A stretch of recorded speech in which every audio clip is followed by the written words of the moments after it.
I'm leaving you for a beautiful woman. I'll give a part of my retirement money to my new wife. I've talked this over with you. I can't help but laugh because I know how you feel, but I don't care. You'll regret it though. You're just a sore loser. I never regret anything. I feel sorry for my husband. He doesn't understand anything. My name is Anna. I'm a 62-year-old housewife. I've been married to my husband Tom for almost 30 years. Our only son Sam is 28 and doing well in his job. Last year, he married a wonderful woman named Alina, and they're very happy together. With Sam grown up and Tom about to retire in a few months, we'll finally have time to relax together.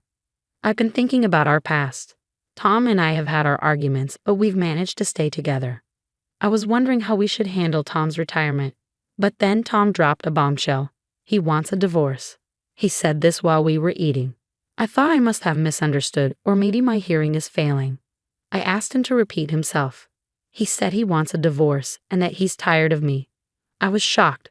I asked for an explanation, but he just told me to be quiet and pack up my things. He plans to leave in 3 months and wants me gone by then. I couldn't believe it was happening so suddenly. I tried to protest, but he wasn't interested. He handed me the divorce papers, which he had secretly kept in a drawer. I thought I'd spend the rest of my life with Tom, so his decision was a huge shock. I was left speechless. Tom said he doesn't love me anymore and doesn't want to live with me because he finds me old and unattractive. I was devastated by his harsh words. Even though I don't have romantic feelings for Tom anymore, I still care about him because we've been together for so long. How could he say something so cruel? As a housewife, I haven't worked outside the home, so I have no way to support myself if Tom leaves me. I'm stuck. Tom didn't seem to care. After finishing the divorce papers, he left them in front of me and went out. Tom has always been a bit distant. He never helped with chores or said kind things. But that was common in our generation. He used to tell me that when we got married, I would take care of the home and he would protect it. I had plans for retirement, like traveling with him, but now he wants a divorce. I felt abandoned and upset. Even if we do get divorced, I want to discuss it thoroughly and understand his reasons. Tom didn't come home that night, so I couldn't sleep. On Saturday morning, when he returned, he quickly went to his room and told me not to disturb him because he was tired. His behavior was unusual. He's acted like this before during arguments, but never like this without a reason. I needed to know why he suddenly wanted a divorce. Tom finally woke up late in the afternoon, took a bath, and we were able to talk at dinner. I told him I couldn't accept a divorce just because he's tired of me and doesn't love me. That's something young couples might say. I wanted to know the real reason behind his decision. Tom told me that he can't stand being with me anymore because I'm old and unattractive. He kept saying hurtful things, insisting that he's been patient but has reached his limit. He said he's a gentleman for putting up with me, but he can't continue living with me. Whenever I tried to talk to Tom, he just repeated the same harsh comments. He wouldn't give me a reasonable explanation for the divorce or his decision to leave. I told him that without a good reason, I can't decide what to do about the divorce or leaving the house. I've put up with his behavior because I was his wife, but I can't tolerate his arrogance now that we're becoming strangers. Tom ignored my attempts to discuss things and just lay on the sofa watching TV. He told me to pack my bags and leave, and then he completely stopped talking to me. He ignored everything I said, avoided me, and started eating out or buying convenience foods instead of the meals I prepared. I tried to talk to him on different days, but he refused to listen. Even when Tom came home from work and saw me, he wouldn't engage with me. Tom would act like I wasn't even there and spend the whole day ignoring me. I wondered if there was any way to fix this situation. While I was thinking about it, I got a call from my son. He said, "Hi Mom, I'm planning to celebrate your birthday with Selena. We're thinking of going out for sushi with Dad and the 4 of us. How does that sound?" I started crying as soon as I heard Sam's voice. It felt like a heavy weight had been lifted. Sam was surprised and asked why I was crying. I told him that Tom asked for a divorce and that it didn't make any sense. Sam was upset and said he would come over to talk to his dad. That night, Sam arrived at our house and confronted Tom. He asked, "Dad, what's going on? Why are you asking for a divorce? We don't understand your reasons." Tom was taken aback by Sam's visit and asked, "Why are you here?" Sam explained, "I heard everything from Mom. We don't understand why you want a divorce." Tom looked at me and said, "You told Sam. You're the one who's been avoiding me and refusing to talk. If we had communicated, we could have worked things out." Sam was upset and said, "Dad, I don't agree with you. I don't understand why you want a divorce. Please take your time and explain." Thanks to Sam's insistence, Tom finally sat down to talk. However, Tom stubbornly refused to give a real reason, saying only that he was tired of the situation. I was frustrated with Tom's attitude, especially in front of Sam. Sam was also upset, feeling that Tom no longer cared about our family time. I reminded Tom of the times we used to travel as a family when Sam was a child. This made Tom go quiet. I showed him a photo album with pictures from Sam's childhood and our family moments, hoping it would bring back happy memories. Tom just put the album aside and said, "Enough. I'm not changing my mind. I'm going to divorce you, and I don't care if I never see Sam again." His words shocked me. I realized we couldn't have a serious conversation anymore. I agreed to separate for now. Tom said, "We're not divorcing right now." I told him that if we do divorce, I should get half of his retirement savings because I've been with him for 30 years. Tom was upset but reluctantly agreed because he knew I wouldn't sign the divorce papers without that agreement. We separated, and Sam invited me to stay at his house. He said Lena had agreed to this because she couldn't manage on her own and that Tom would come to appreciate me once we were apart. I thanked Sam for his support. Tom left the house looking unhappy, and I packed my bags and went to stay with Sam. When I arrived at Sam's place, I apologized to Lena for any inconvenience, but she reassured me that it was no problem. "Don't worry about it. Please stay as long as you need," Lena said. "She's a wonderful wife, and after the hellish time I had with Tom, staying with my kind son and his wife felt like a peaceful and happy escape." I was reluctant to divorce Tom because I suspected there were other reasons behind his behavior. I wanted to investigate, but I needed money for that, so I started working. I was prepared to pay for the investigation myself. I didn't want to trouble my son with my problems. Plus, even after the divorce, it's better to have a job. Since Tom had been treating me poorly, I needed to plan for my future. I used to have a bookkeeping license, so I looked for part-time work and found a company that valued my 12 years of experience in the industry. I got the job and now needed to find a place to live alone and investigate Tom. Sam said, "Mom, you don't need to find a place on your own. Lena and I both agreed that you could live with us. If you want, we'd be happy to have you stay with us." Lena agreed, adding with a smile, "It would be great if you stayed with us." I was surprised and unsure, but Sam and Lena's offer was kind. My son and his wife were happy to see me, and I was surprised to learn that Lena was pregnant. She had planned to tell me about the pregnancy on my birthday, but I was thrilled to hear the news early and excited about the arrival of my grandchild. Given this joyful news, I felt even more determined to end things with Tom quickly. I hired a detective agency to investigate, and I received the results within a week. I was concerned about how fast the investigation was completed, but the evidence was clear. Tom had been unfaithful. The investigation revealed that Tom had gone to a hotel with a young woman and had brought her to his house, where he stayed with her until morning. It seemed that the separation had caused him to lower his guard and engage in an affair. I confronted Tom with the evidence. He was surprised to see me and asked, "What are you doing here?" I told him I was ready for the divorce. His expression brightened, and he handed me the divorce papers with a smile. However, he added, "By the way, I'm not giving you half of my retirement savings. I expected this, knowing you probably intended to give the money to his young partner." Tom was initially shocked when I showed him the evidence of his affair. He tried to act defensively, saying he was leaving me for a younger, attractive woman and would be giving part of his retirement money to her. He added that he didn't care how I felt and believed I'd regret the divorce.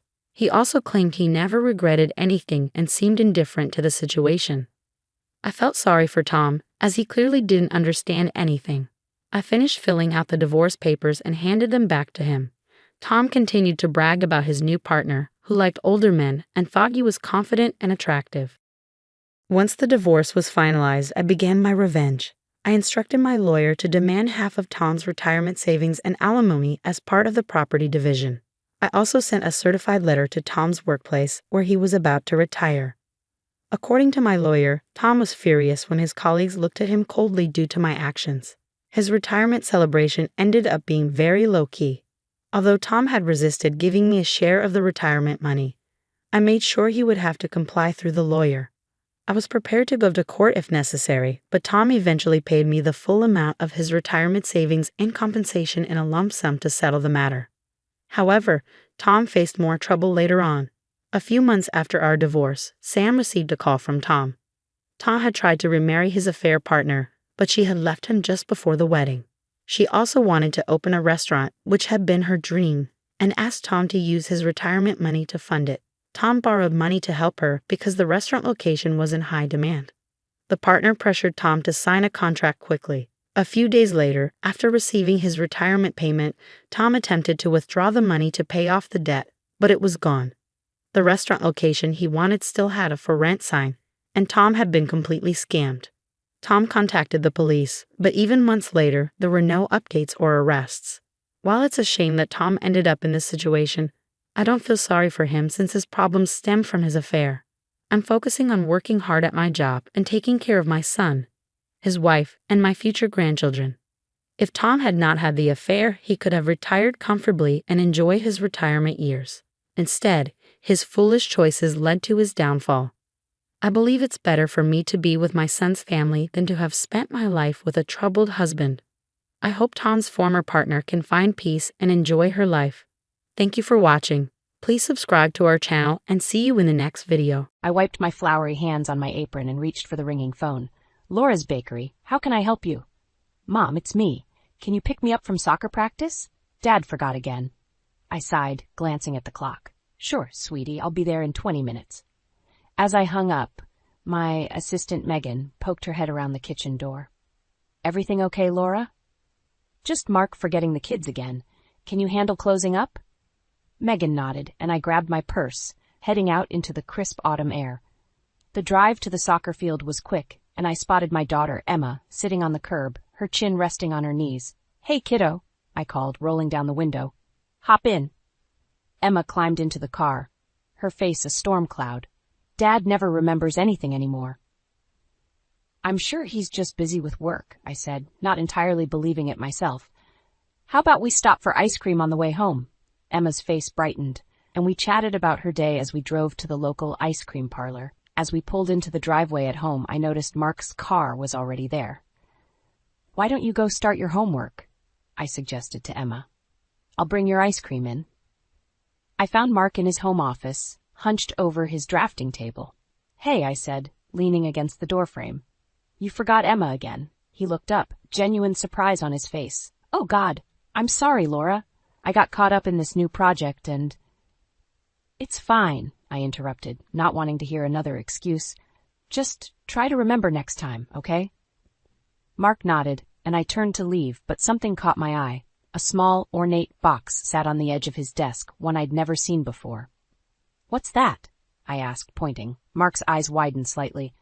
Oh, just some old keepsakes. Found them when I was cleaning out the attic last weekend. I reached for the box, but Mark's hand shot out, stopping me. It's nothing interesting, really. Just some old photos and stuff. His reaction piqued my curiosity, but I let it go. Okay, I'm going to check on Emma. That night, after the kids were in bed, I couldn't shake the nagging feeling about that box. I tossed and turned, unable to sleep. Finally, I slipped out of bed and padded down to Mark's office. The box was still there, tempting me. I hesitated for a moment, then opened it.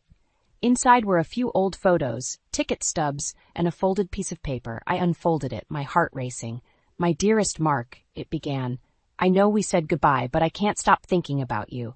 What we had was special, and I'm not ready to let it go. Please meet me at our spot. We need to talk.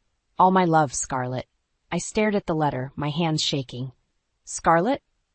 Who was Scarlett? And why was Mark keeping a love letter from her?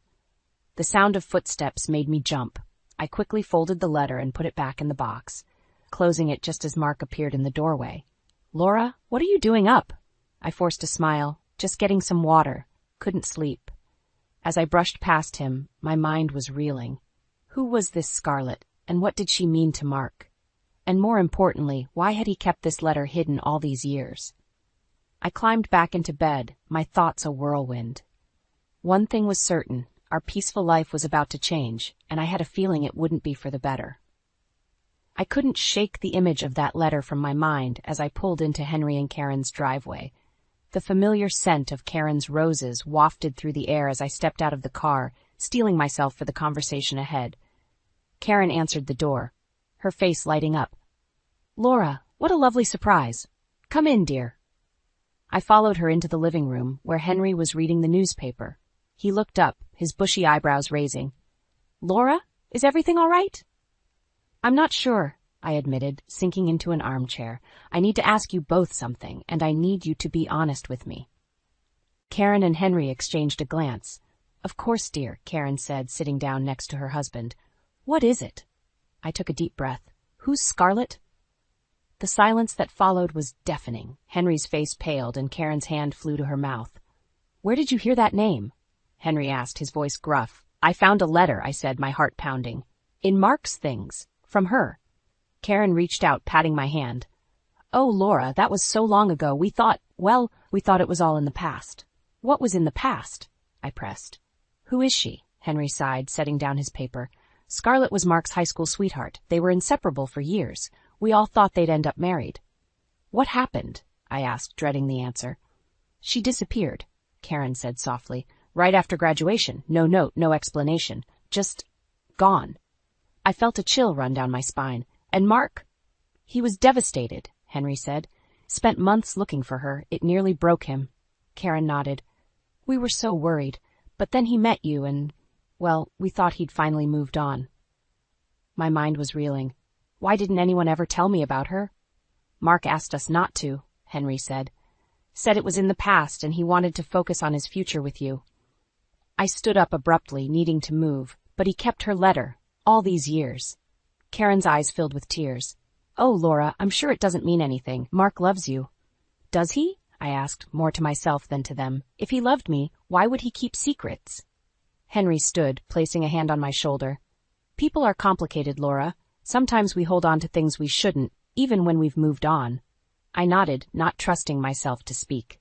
As I turned to leave, Karen called out, "Laura, wait, there's something else you should know." I froze, my hand on the doorknob. "What is it?" Karen hesitated, looking at Henry. He nodded, and she continued. "About a year before you and Mark met, there were rumors that Scarlett had been seen back in town." My breath caught in my throat. "And nothing," Henry said. "If she was here, she didn't stay long. Mark never mentioned seeing her." I left their house with more questions than answers, my mind spinning. As I pulled into my own driveway, I saw Mark's car. He was home early. Taking a deep breath, I walked into the house. Mark was in the kitchen, making coffee. "Hey," he said, smiling. "You're home early. Everything okay?" I looked at him, really looked at him, searching for any sign of the man who had been so devastated by Scarlett's disappearance. All I saw was my husband, the father of my children. "We need to talk," I said, my voice steady despite the trembling in my hands. "About Scarlett." The coffee mug slipped from Mark's grasp, shattering on the floor. In that moment, I knew. Whatever Mark's relationship with Scarlett had been, it was far from over. The shattered mug lay forgotten at our feet as Mark's face drained of color. "Laura, I can explain," he stammered. "Then explain," I said, my voice surprisingly calm. "Explain why you've kept a love letter from your high school sweetheart hidden all these years." Mark ran a hand through his hair, a nervous habit I'd always found endearing. Now it just made me angry. "It's not what you think, Scarlett. She's part of my past, that's all." "A past you never told me about," I countered. "A past your parents say nearly broke you." His eyes widened. "You talked to my parents?" "I had to," I snapped, "since my husband wasn't being honest with me." Mark sighed, sinking into a kitchen chair. "I'm sorry, Laura. I should have told you about Scarlett years ago, but it was painful, and I thought it was over." "Is it?" I asked, my voice barely above a whisper. He looked up at me, his eyes pleading. "Of course it is. You're my wife, Laura. I love you." I wanted to believe him, but doubt gnawed at me. Then why keep the letter? Mark hesitated, and in that moment, I knew there was more. "Mark," I said, my voice hardening, "what aren't you telling me?" He stood up abruptly, pacing the kitchen. "About a year before we met, Scarlett came back to town. My heart sank. Your mother mentioned rumors, but she said you never saw her." Mark's face contorted with guilt. "I lied to them. I did see her." The room seemed to spin. I gripped the counter for support. And And nothing happened, he said quickly. We talked. She apologized for leaving, but I was still angry, still hurt. I told her I never wanted to see her again. But you kept her letter, I said, the pieces slowly falling into place. You kept it all this time. Mark reached for me, but I stepped back. Laura, please. It doesn't mean anything. It's just a reminder of a different time in my life. I shook my head, tears stinging my eyes. No, Mark, it's more than that. You've been holding on to her all these years, even if you didn't realize it. His face crumpled. I'm sorry. I never meant to hurt you. But you did, I said, my voice breaking. And now I don't know if I can trust you. I turned to leave, but Mark's next words stopped me cold. There's something else. I slowly faced him, dread pooling in my stomach. What? Mark's eyes were filled with tears. When Scarlett came back, she wasn't alone. My breath caught in my throat. What do you mean? She had a baby with her, Mark said, his voice barely audible. A little boy. The world seemed to tilt on its axis. Are you saying? Mark nodded, unable to meet my eyes. I don't know for sure, but the timing fits, and he looked so much like me. I stumbled backwards, my mind reeling. You have a son? With Scarlett? I don't know, Mark said, reaching for me again. I swear, Laura, I never saw them again after that day. I didn't want to know. But I was beyond hearing his explanations. My entire world had just shattered, and I couldn't breathe. Without a word, I grabbed my keys and ran out of the house, ignoring Mark's calls behind me. As I drove aimlessly through town, tears blurring my vision, one thought kept repeating in my mind. My husband might have another family. A family he'd kept secret for over 20 years. I pulled over, my hands shaking as I reached for my phone. I needed answers, and I knew there was only one person who could give them to me. With trembling fingers, I searched online for Scarlett in our town. And there she was. Scarlett Anderson, owner of a local art gallery. Before I could talk myself out of it, I typed in the address and started the car. It was time to meet the woman who had haunted my marriage for far too long. My heart pounded as I stood outside Scarlett's art gallery. The closed sign hung in the window, but I could see movement inside. Taking a deep breath, I knocked. A woman with long auburn hair opened the door, her green eyes widening in surprise. I'm sorry, we're closed. Are you Scarlett? I interrupted, my voice shaking. She hesitated, then nodded. Yes, I am. And you are? Laura, I said, watching her face carefully. Mark's wife. The color drained from Scarlett's face. She stepped back, allowing me inside. I think we need to talk. The gallery was filled with vibrant paintings, but I barely noticed them as I followed Scarlett to a small office in the back. She gestured for me to sit, but I remained standing, too agitated to be still. I assume Mark told you about me, Scarlett said softly. I laughed bitterly. No, actually, I found your letter, the one you wrote him years ago. Scarlett's eyes widened. He kept that, after all this time? Apparently, I said, my anger rising. What I want to know is why you came back, why you showed up with a baby and turned Mark's life upside down. Scarlett flinched. I never meant to hurt anyone. I was young and scared when I left. When I came back, I thought Mark deserved to know the truth. And what truth is that? I demanded, though I already knew the answer. Before Scarlett could respond, the office door opened. A young man walked in, his features so familiar it took my breath away. He was the spitting image of Mark at that age. Mom? He said, looking between us with confusion. Is everything okay? Scarlett's face paled further. Ashton, honey, could you give us a minute? But I couldn't take my eyes off him. You're Mark's son, I whispered. Ashton's eyes widened. What? Mom, what's she talking about? Scarlett stood, placing a hand on Ashton's arm. Ash, this is Laura. She's Mark's wife. The room spun as I watched understanding dawn on Ashton's face. He looked at me, then back at his mother. Mark, the man you told me about? He's my father? Scarlett nodded, tears in her eyes. I'm so sorry, Ash. I never meant for you to find out like this. I stumbled backwards, gripping the edge of a desk for support. This was real. Mark had a son, a grown son he'd never known. How could you keep this from him? I asked Scarlett, my voice breaking. From both of them. Scarlett's face crumpled. I tried to tell Mark when I came back, but he was so angry, so hurt. He said he never wanted to see me again. I couldn't force him to be a father if he didn't want to be. Ashton's face hardened. So you lied to me my whole life instead? I thought I was protecting you, Scarlett said, reaching for him, but Ashton stepped back. I need some air, he muttered, brushing past me and out of the office. I watched him go, my heart aching for this young man whose world had just been shattered. Then I turned back to Scarlett. "Does Mark know?" I asked. "Does he know for certain that Ashton is his son?" Scarlett shook her head. "I never told him explicitly, but I think he must have suspected." The weight of everything crashed down on me, my marriage, my life, everything I thought I knew had been built on lies and secrets. "I can't do this," I said, more to myself than to Scarlett. "I can't pretend this isn't happening." Scarlett stepped towards me, her face etched with guilt. "Laura, I'm so sorry. I never wanted to hurt anyone, especially not you or Ashton." But her words barely registered, piecing together a plan. I knew what I had to do. "Mark's birthday is next week," I said, my voice steadier than I felt. "There's going to be a party. I think you and Ashton should come." Scarlett's eyes widened in shock. "What, Laura, I don't think that's a good idea." "No," I cut her off. "It's time for the truth to come out. All of it. No more secrets, no more lies." As I walked out of the gallery, leaving a stunned Scarlett behind, I felt a strange sense of calm. The worst had happened, and I had survived. Now it was time to take control of my life again. And it would start with Mark's birthday party. I sat across from Hazel in her law office, my hands wrapped around a lukewarm cup of coffee. The events of the past few days tumbled out of me in a rush, leaving me breathless and on the verge of tears.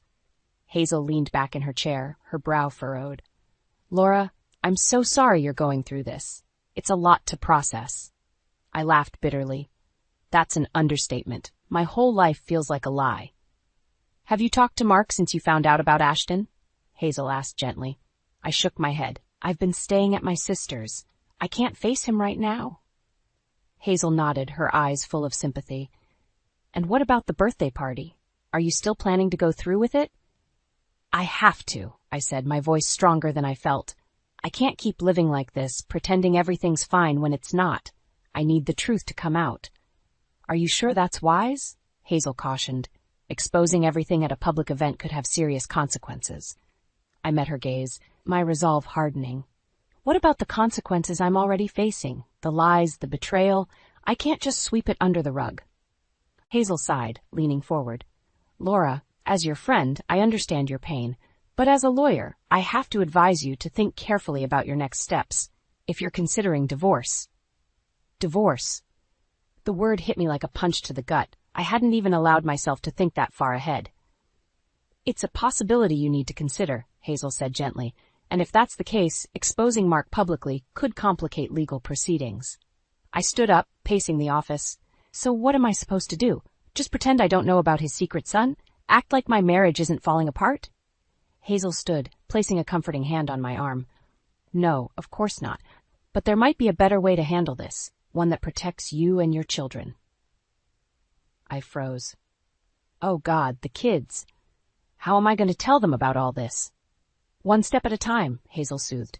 "First, I think you need to have an honest conversation with Mark, away from the party, away from Scarlett and Ashton. Just the two of you."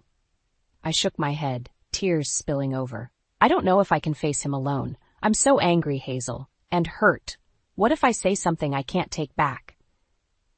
"That's why I'm here," Hazel said, squeezing my arm. "If you want, I can be present as a mediator, to keep things civil and protect your interests." I considered her words, my mind racing. The thought of confronting Mark was terrifying, but the alternative, continuing to live in this limbo of secrets and lies, was unbearable.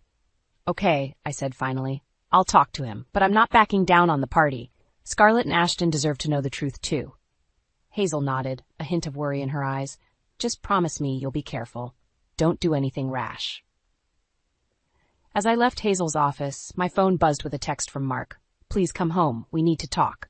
My heart raced as I typed out a reply. "Tomorrow, 2 p.m. Bring the truth this time." I drove home in a daze, my mind whirling with possibilities. What would happen tomorrow? Could my marriage survive this? And what about Ashton, the son Mark never knew he had? As I pulled into my driveway, I saw a figure sitting on the front steps. It was Ashton. He stood as I approached, his face a mirror of Mark's at that age. "Mrs. Walker, I'm sorry to show up like this, but I need to know the truth about everything." I looked into his eyes, Mark's eyes, and made a decision. The time for secrets was over. Come inside, Ashton, I said, unlocking the door. I think we both deserve some answers. The day of Mark's birthday party arrived, and my stomach churned with a mix of dread and determination. I'd spent the past week in a haze of anger and confusion, avoiding Mark's calls and throwing myself into party preparations. Now, as I arranged the last of the decorations, I couldn't shake the feeling that everything was about to change. The doorbell rang, and I froze. It was too early for guests.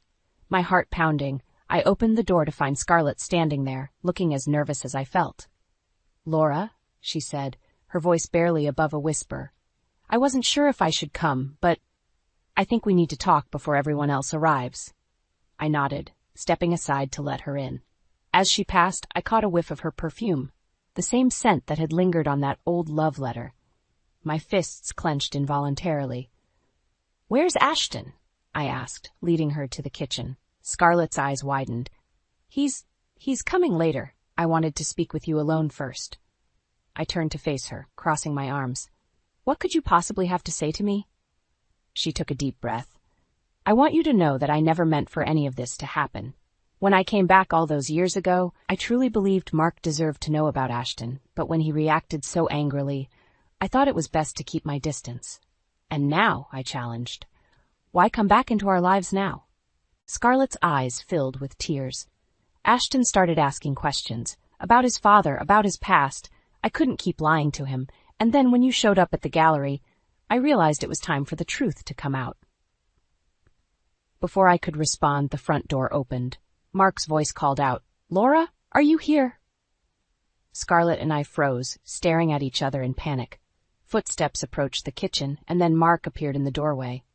His eyes widened as he took in the scene before him. "Scarlett?" he gasped. "What are you doing here?" I watched as a myriad of emotions flashed across Mark's face. Shock, confusion, and something else. Something that looked dangerously like longing. "I invited her," I said, my voice steadier than I felt. "And Ashton, too. I thought it was time we all had an honest conversation." Mark's face paled. "Ashton? He's coming here?" Scarlett nodded, her eyes never leaving Mark's face. "He wants to meet you, Mark. He deserves to know his father." The word father hung in the air between us, heavy with 2 decades of secrets and lies. I watched as Mark stumbled backwards, gripping the doorframe for support. "Laura," he said, his voice breaking. "I can explain. I never meant to." "Save it," I cut him off. "I don't want to hear any more lies. Tonight we're going to tell everyone the truth. All of it." Mark's eyes darted between Scarlett and me, panic evident on his face. "You can't be serious. What about the kids? What about our family?" "Our family?" I laughed bitterly. "Our family has been built on lies, Mark. It's time for that to end." Just then the doorbell rang again. The first guests were arriving. Mark looked at me pleadingly, but I turned away, heading for the door. "Laura, wait," Scarlett called out.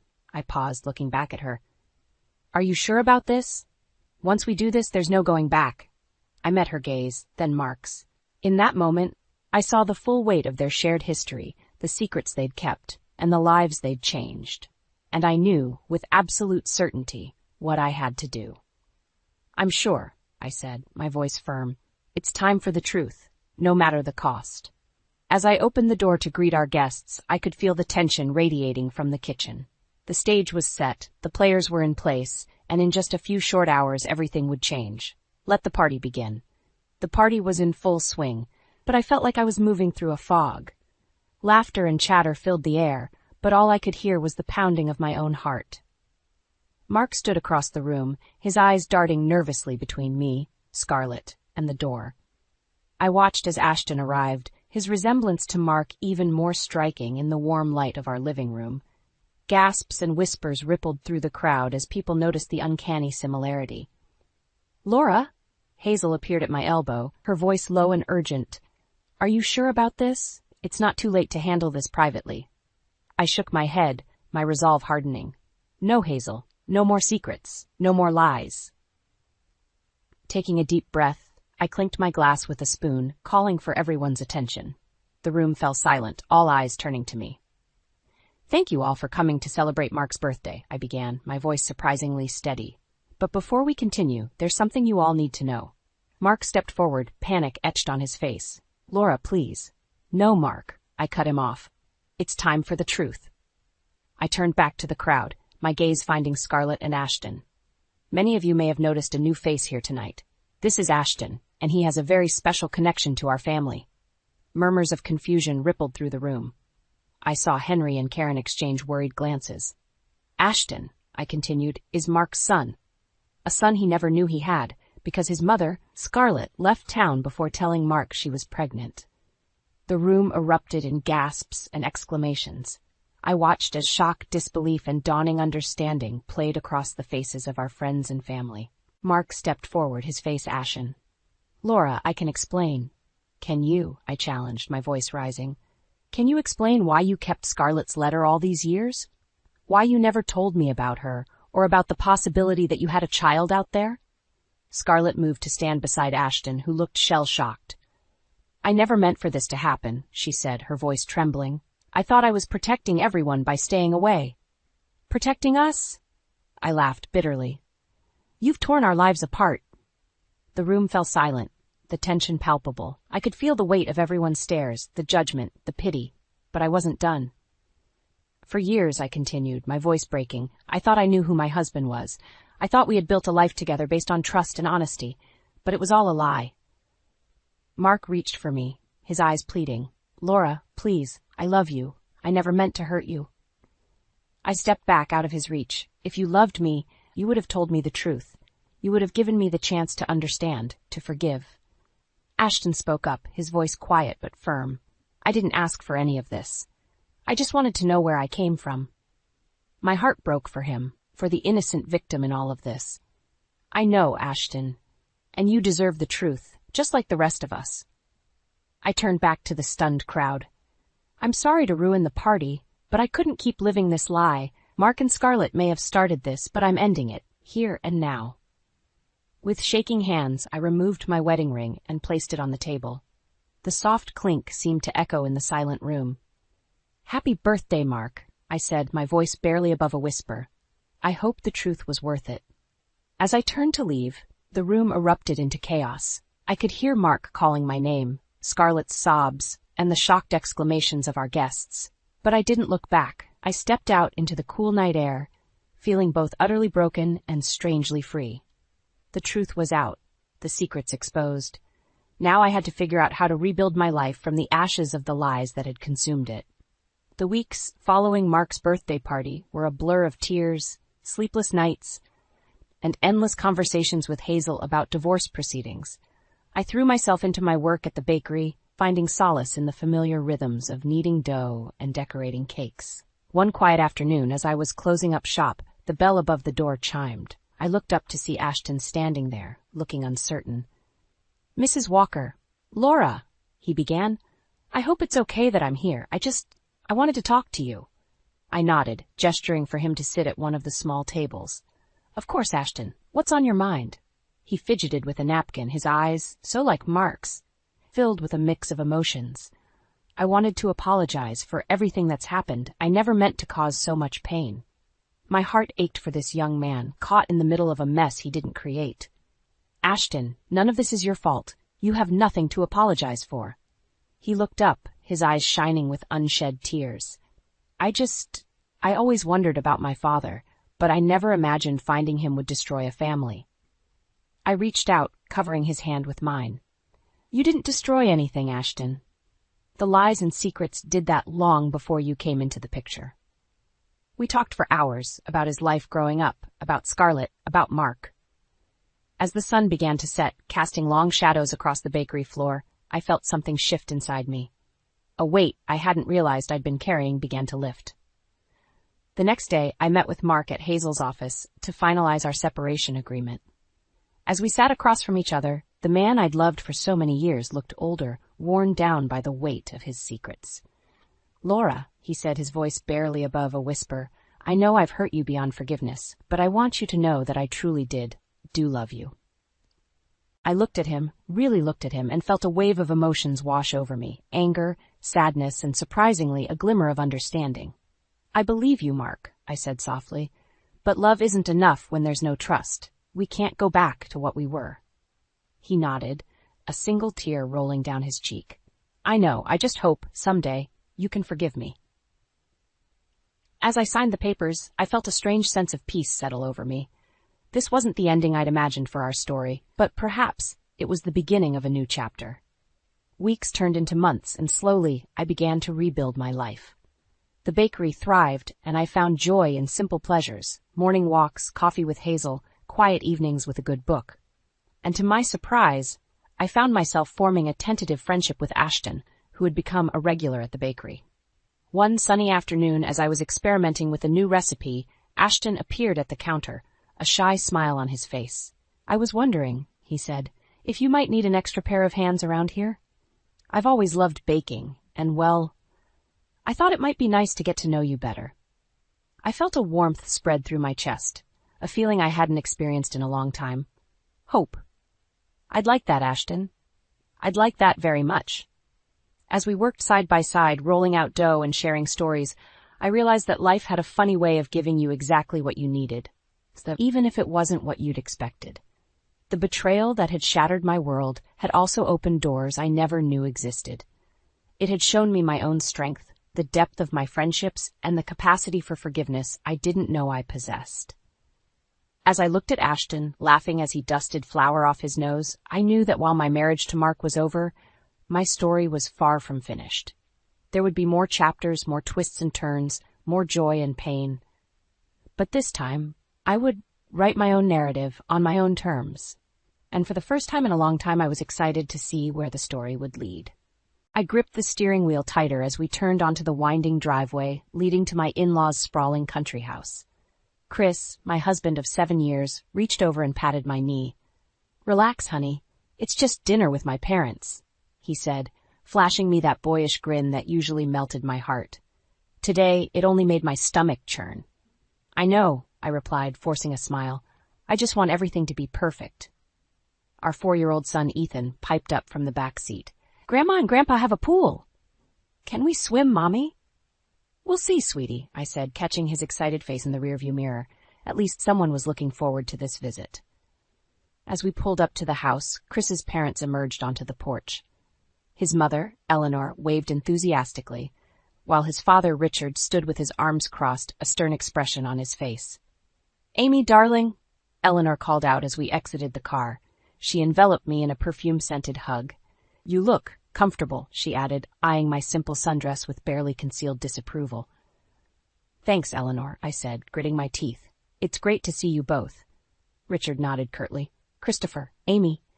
His gaze softened as he bent down to greet Ethan. "There's my boy. Come give your grandpa a hug." As we made our way inside, Eleanor linked her arm through mine. "Amy, dear, I hope you don't mind, but I've prepared a special family recipe for dinner. I know how particular you can be about food." I bit back a retort. "I'm sure it'll be delicious," I managed.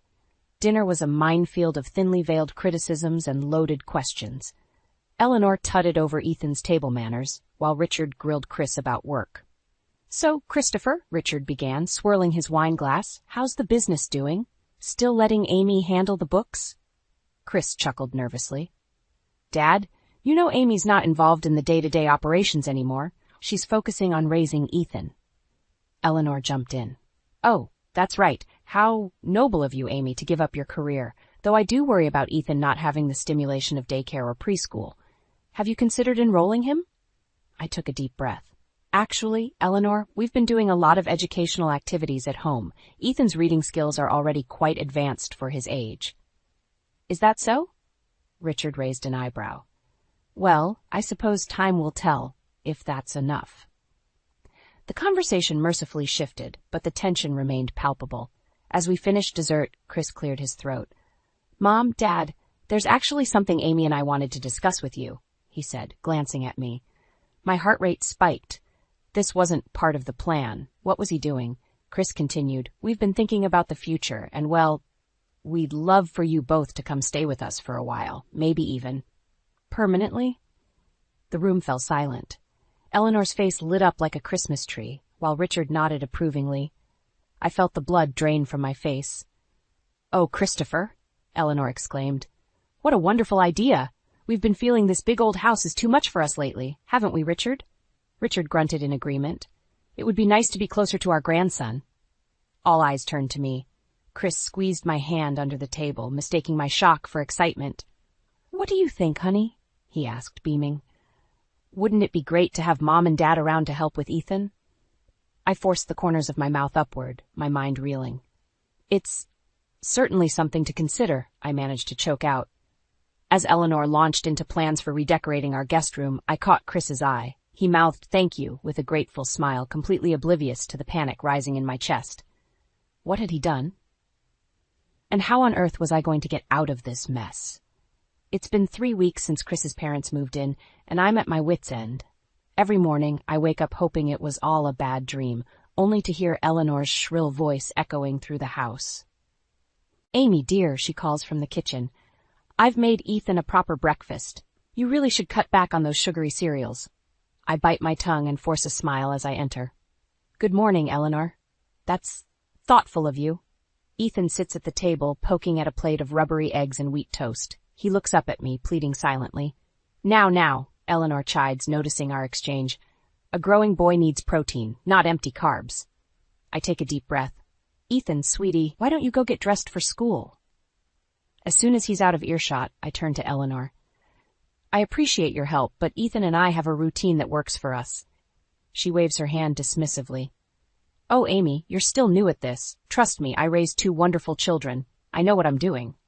Before I can respond, Chris breezes in, kissing me on the cheek. "Morning, honey. Mom, thanks for breakfast." I watch in disbelief as he shovels down the eggs, oblivious to the tension. As he heads out, I catch his arm. "Chris, can we talk later? About the living situation?" He glances at his watch. "Sure, but I've got a late meeting. How about tomorrow?" I nod, deflated, as he rushes off. Eleanor's voice cuts through my thoughts. "Amy, dear, I noticed you haven't done laundry in a while. Why don't I take care of that for you?" "No," I say too quickly. "I mean, thank you, but I've got it under control." She raises an eyebrow. "If you say so, though I did notice some of Chris's shirts looking a bit wrinkled last week." I clench my fists, counting to 10 in my head. This is my house, my family. I need to stand my ground. But as the days wear on, my resolve weakens. Eleanor rearranges my kitchen, critiquing my organizational skills. Richard monopolizes the TV, grumbling about kids these days whenever Ethan wants to watch cartoons. They've taken over every aspect of our lives, and Chris seems blind to it all. One evening, I'm folding laundry in our bedroom when I overhear them in the hallway. "Christopher," Eleanor says, her voice low, "I'm worried about Amy. She seems overwhelmed. Perhaps she's not cut out for this homemaking business." "Mom, she's doing her best," Chris replies, but his tone lacks conviction. "I'm just saying, dear, you work so hard. You deserve a wife who can keep up. Remember Jessica from high school? I ran into her mother at the store. She's single now, you know." My hands shake as I drop the laundry basket. How dare she? I've given up my career, my independence, to raise our son and support Chris's dreams. And this is how they see me. I storm out of the bedroom, ready to confront them, but they've already moved on. Chris is in his office, door closed, while Eleanor hums in the kitchen, probably criticizing my dinner plans. Defeated, I retreat to the bathroom, splashing cold water on my face. As I look in the mirror, I barely recognize the woman staring back at me. Where's the confident businesswoman I used to be? The loving wife and mother who felt in control of her life? A soft knock interrupts my spiraling thoughts. "Mommy?" Ethan's voice calls out. "Are you okay?" I open the door, kneeling to hug him tightly. "I'm fine, sweetheart. Just a little tired." He looks at me with those innocent eyes. "Grandma says you're not feeling well. She wants to make dinner tonight." Something inside me snaps. "No," I say firmly, standing up. "Tell Grandma that Mommy is making dinner. It's time I took back control of my house." As Ethan scampers off, I square my shoulders. Enough is enough. It's time to have that talk with Chris, whether he's ready or not. This ends now. I thought things couldn't get worse. I was wrong.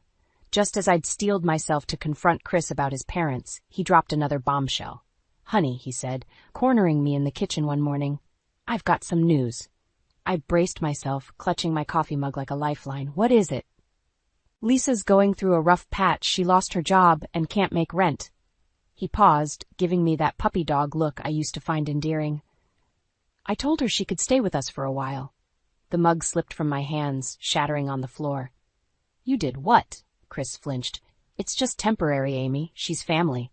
And what about our family? I snapped, gesturing around our overcrowded home. Where exactly is she going to sleep? In the bathtub? We'll figure it out, he said, already backing away. She'll be here tomorrow. I've got to run to work. Love you.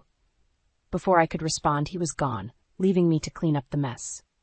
Story of my life lately. The next day, Lisa arrived with 3 suitcases and an attitude. She breezed past me at the door, air-kissing my cheek. Amy, darling, so kind of you to take me in. I'm sure we'll be the best of friends. Her saccharine tone made my teeth ache. I forced a smile. Of course, Lisa. Mi casa es su casa, she laughed. A high, brittle sound. Oh, honey, let's not pretend this is your casa anymore.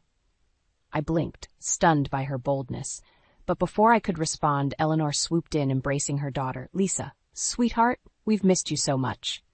As they chattered away, I retreated to the kitchen, my sanctuary. But even that was short-lived. Amy, Lisa's voice rang out, where should I put my organic, gluten-free snacks? I noticed your pantry is full of processed foods.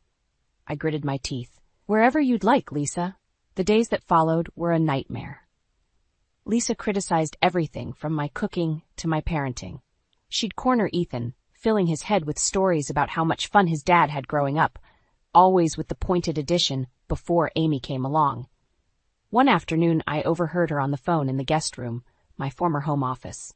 I know, right? She giggled. You should see how she runs this place. No wonder Chris works late every night. I wouldn't want to come home to this disaster either. My cheeks burned with humiliation and rage. I stormed into the room, not bothering to knock. Lisa's eyes widened in faux innocence. Oh, Amy, I didn't see you there. This ends now, I hissed. I've had enough of your snide comments and manipulations. She stood, drawing herself up to her full height. I'm sure I don't know what you mean. I'm just trying to help my little brother and his family. The way she said family made it clear she didn't consider me part of it. Help? I laughed bitterly. You've done nothing but undermine me since you got here. Well, guess what? This is my house, and you're not welcome anymore. Lisa's face hardened. We'll see about that. Chris would never choose you over his real family. A cough from the doorway made us both turn. Chris stood there, looking bewildered. What's going on? Lisa's demeanor changed instantly, tears welling in her eyes. Oh, Chris, Amy's being so cruel. She wants to throw me out on the street. I gaped at her, then at Chris, waiting for him to see through her act. But his face clouded with disappointment as he looked at me. Amy, can I talk to you in private? As he led me away, I caught Lisa's triumphant smirk. In that moment, I realized I was fighting a losing battle. This wasn't just about in-laws anymore. It was war, and I was grossly outnumbered. Chris shut our bedroom door, his expression grave. Amy, what's gotten into you? That's not the woman I married. I stared at him, a stranger in my husband's skin. You're right, I said quietly. It's not. The question was, what was I going to do about it? I needed to get out of the house before I exploded. After another tense breakfast filled with Lisa's backhanded compliments and Eleanor's not-so-subtle criticisms, I grabbed my keys and bolted. I'm meeting Sarah for coffee, I called out, not waiting for a response. The local cafe was my sanctuary, the one place I could breathe freely. Sarah was already there, her warm smile a balm to my frayed nerves. Honey, you look like hell, she said, pulling me into a hug. I collapsed into the chair across from her, fighting back tears. It's worse than I thought, Sarah. Lisa's turned my home into a war zone. Sarah's eyes widened as I recounted the past few weeks, the snide remarks, the constant undermining, Chris's obliviousness to it all. But that's not even the worst part, I said, lowering my voice. I overheard Lisa on the phone yesterday spreading rumors about me in town. What kind of rumors? Sarah asked, leaning in. I swallowed hard. She told someone I'm having an affair with my old business partner. That's why I quit to stay home with Ethan. Sarah gasped. That's ridiculous. Everyone knows how devoted you are to Chris and Ethan. Apparently not everyone, I said bitterly. This morning at the grocery store, I got the coldest reception from Susan. You know, from the PTA. She practically ran away when she saw me. Oh, Amy. Sarah reached across the table, squeezing my hand. You can't let them get away with this. You need to confront Lisa. Tell Chris what's really going on. I shook my head, feeling defeated. I've tried, Sarah. Chris doesn't see it. He thinks I'm overreacting, that Lisa's just going through a tough time. And what about you? Sarah's voice rose slightly. Aren't you going through a tough time? When does your husband start supporting you instead of everyone else? Her words hit me like a punch to the gut. When indeed? I thought back to the ambitious, confident woman I used to be. The woman who built a successful business alongside Chris, who never took anyone's crap. Where had she gone? I don't know what to do, I admitted, my voice barely a whisper. I feel like I'm losing everything. My home, my reputation, my marriage. Sarah's eyes flashed with determination. Then it's time to fight back. You're Amy freaking Thompson. You don't roll over for anyone, especially not some manipulative sister-in-law and her enablers. As Sarah's words sank in, my phone buzzed. It was a text from my neighbor, Jen. Amy, is everything okay at home? I saw Chris leaving with a suitcase this morning. If you need to talk, I'm here. My blood ran cold. Chris leaving? With a suitcase? I showed the text to Sarah, my hands shaking. That's it, Sarah said, standing up. We're going back to your house right now. This ends today. In a daze, I followed Sarah to her car. As we drove, my mind raced. Had Chris finally had enough? Was he leaving me? Or was this another one of Lisa's manipulations? We pulled into my driveway, and I saw Chris's car was indeed gone. Taking a deep breath, I marched up to the front door, Sarah right behind me. As I opened the door, I heard laughter from the living room. Lisa's voice rang out, clear and triumphant. Oh, Mom, you should have seen her face this morning. She has no idea Chris is planning a surprise weekend getaway for just the two of them. By the time she figures it out, it'll be too late. We'll have convinced him she needs help with her issues. I give it a month before he realizes he's better off without her. White-hot rage coursed through me. This was it, the moment everything changed. I stepped into the living room, Sarah at my side, ready for battle. Is that so, Lisa? I said, my voice steady and cold. Why don't you tell me more about these plans you have for my marriage? The room fell silent, all eyes on me. It was time to reclaim my life, my family, and my dignity. And God help anyone who tried to stand in my way. The confrontation with Lisa left me shaken, but determined. For the first time in months, I felt a flicker of my old self returning. But as I lay in bed that night, tossing and turning, I couldn't shake the feeling that there was more to uncover. Chris's surprise getaway turned out to be real, much to Lisa's chagrin.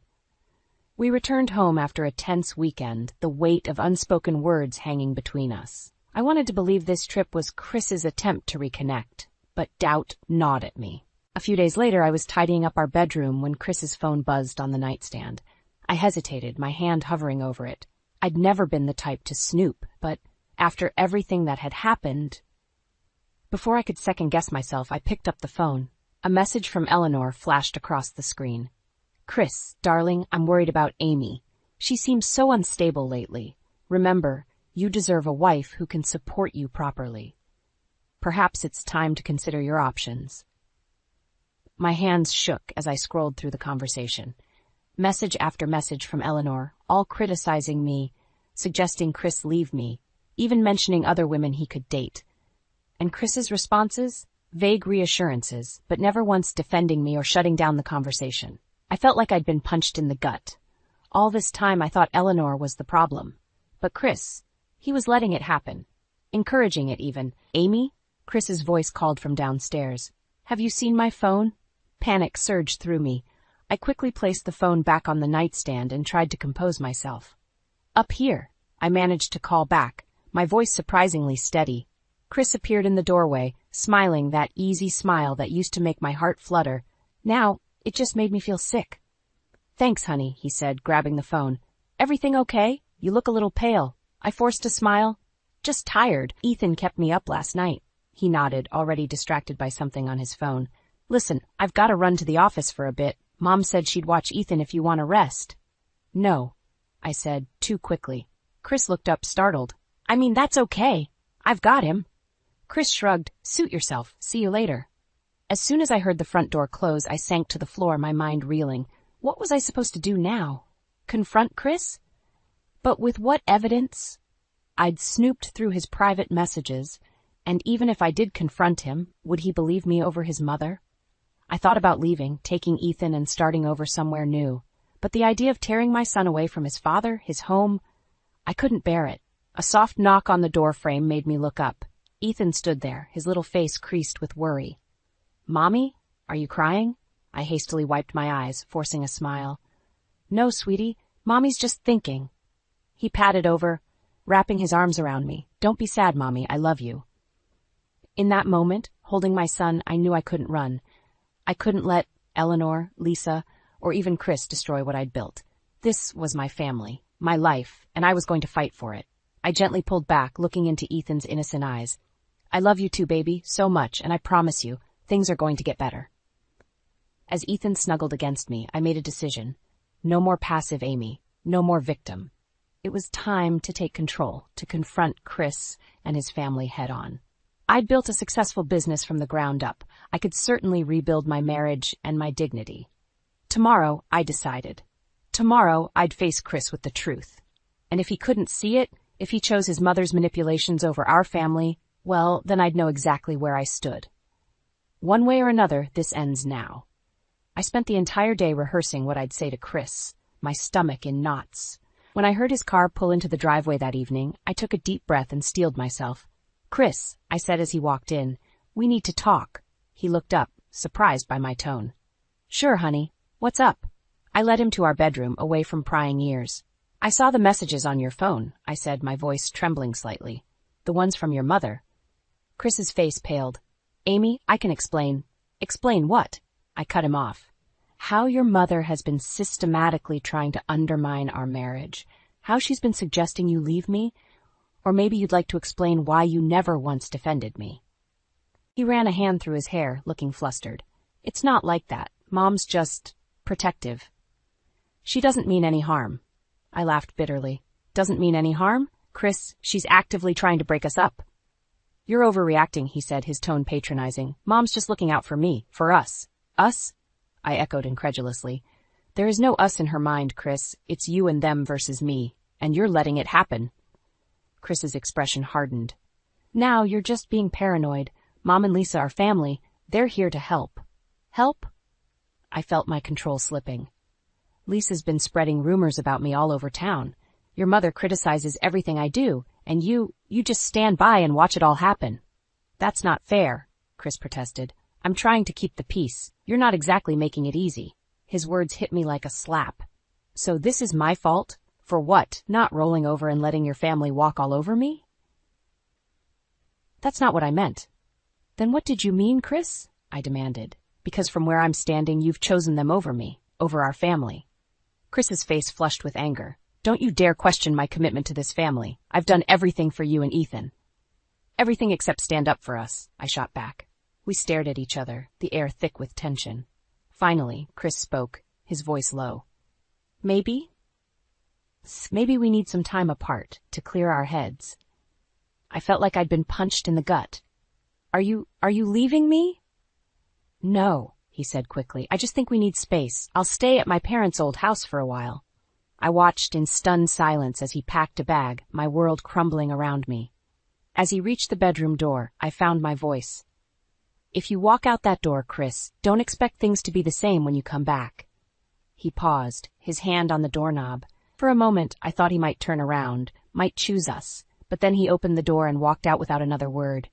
I sank to the floor, tears streaming down my face. How had it come to this? How had I let things get so out of control? A soft knock on the door made me look up. Eleanor stood there, a look of faux concern on her face. "Oh, Amy dear," she said, her voice dripping with false sympathy. "I couldn't help but overhear. I'm so sorry things have come to this, but don't worry, we'll take good care of Chris." I stared at her, rage building inside me. This woman, who had systematically torn apart my life, now stood in my home, gloating over her victory. Something inside me snapped. I stood up, wiping away my tears. "Get out," I said, my voice low and dangerous. Eleanor blinked, taken aback. "Excuse me?" I said, "Get out," I shouted, advancing towards her. "Get out of my house. Get out of my life. You've taken everything from me. Are you happy now?" Eleanor backed away, her eyes wide with shock. "Now, Amy, let's not be hasty." "Hasty?" I laughed, a harsh, bitter sound. "I've been patient for far too long. No more. You, Lisa, all of you, you're done controlling my life. This ends now." As I stood there, facing down the woman who had orchestrated my misery, I realized this was it. The moment I'd been building towards. It was time to fight back, to reclaim my life and my family, and God help anyone who tried to stand in my way.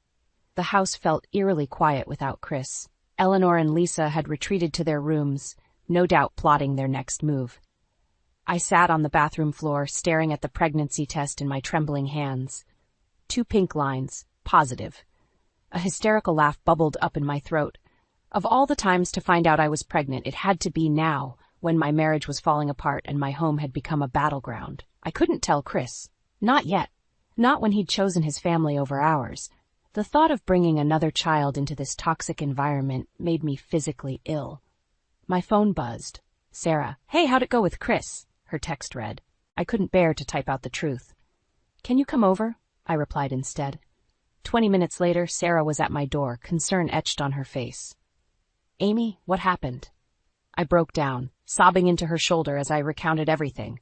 The confrontation with Chris, his decision to leave, and now the pregnancy. Sarah listened, her expression growing more horrified with each revelation. When I finished, she gripped my shoulders firmly. "Amy, enough is enough. You need to fight back." I shook my head, feeling defeated. "How? Chris won't listen. His family has him wrapped around their finger."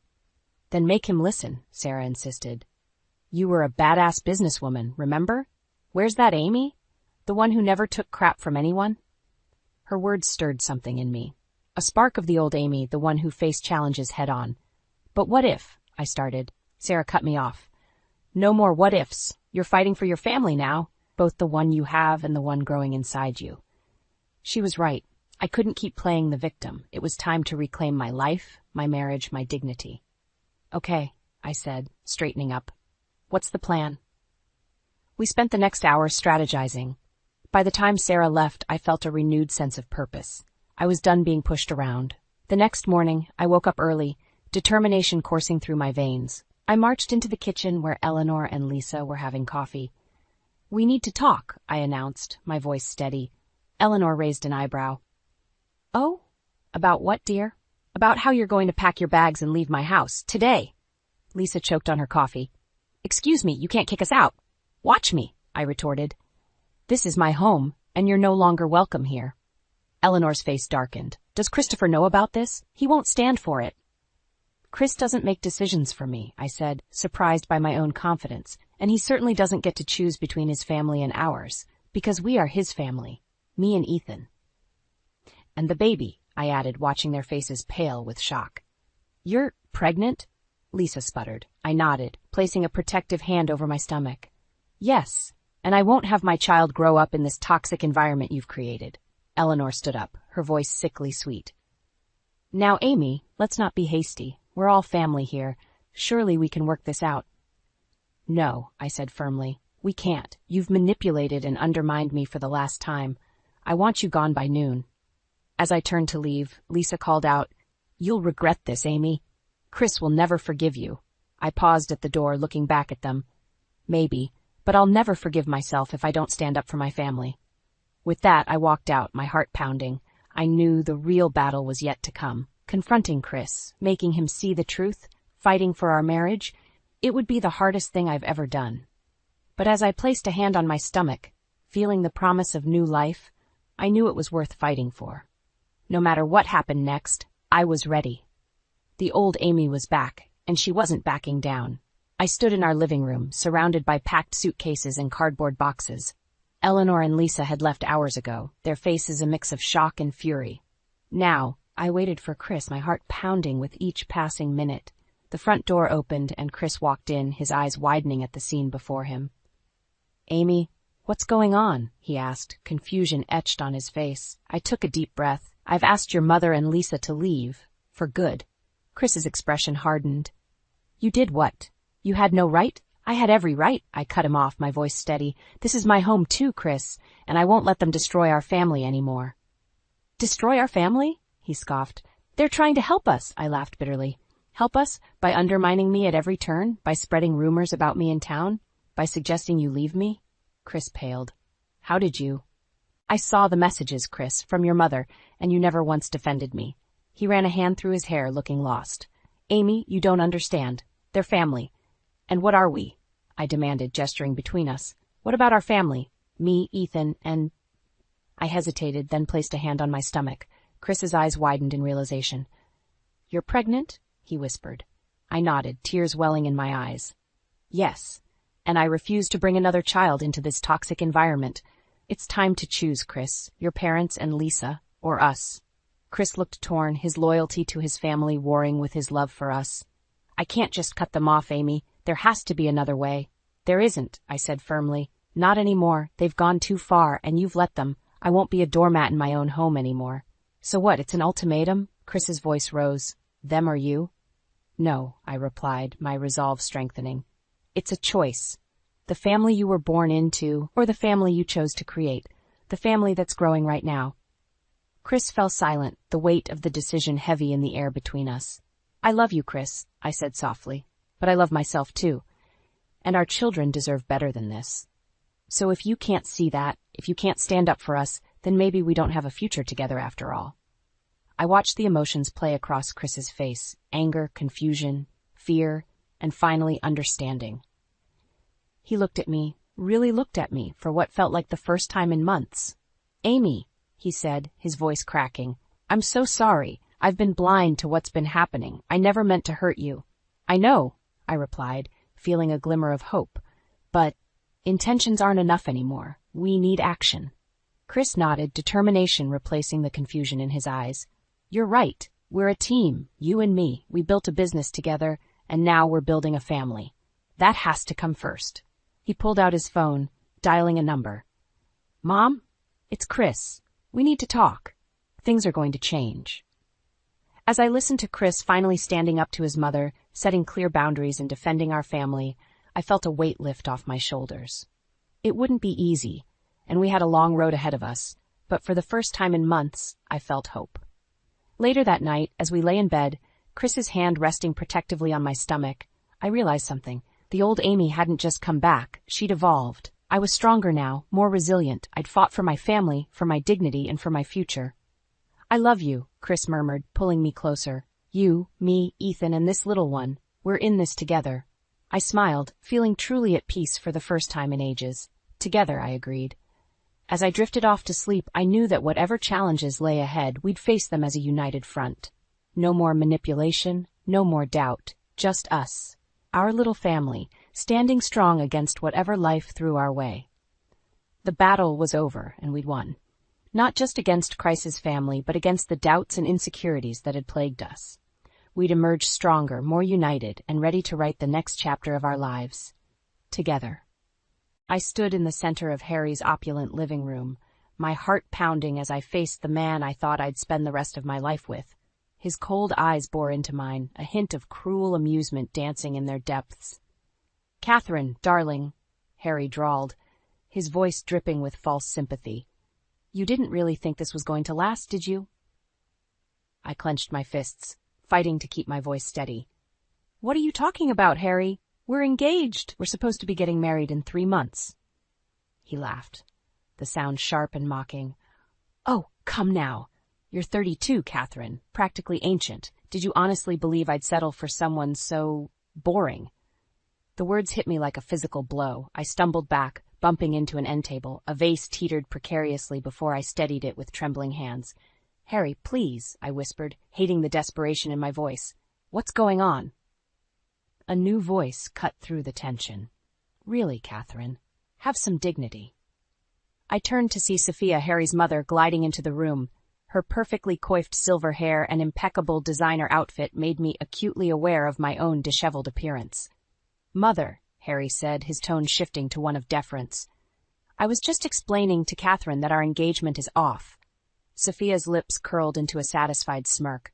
It's for the best, dear. You were never truly good enough for my Harry. I felt my cheeks burn with humiliation. How can you say that? I've done everything to fit into this family, to be what you wanted. Harry snorted. And that's precisely the problem. You're so desperate to please, so eager to mold yourself into what you think we want. It's pathetic, really. But I love you, I protested weakly. Love? Harry scoffed.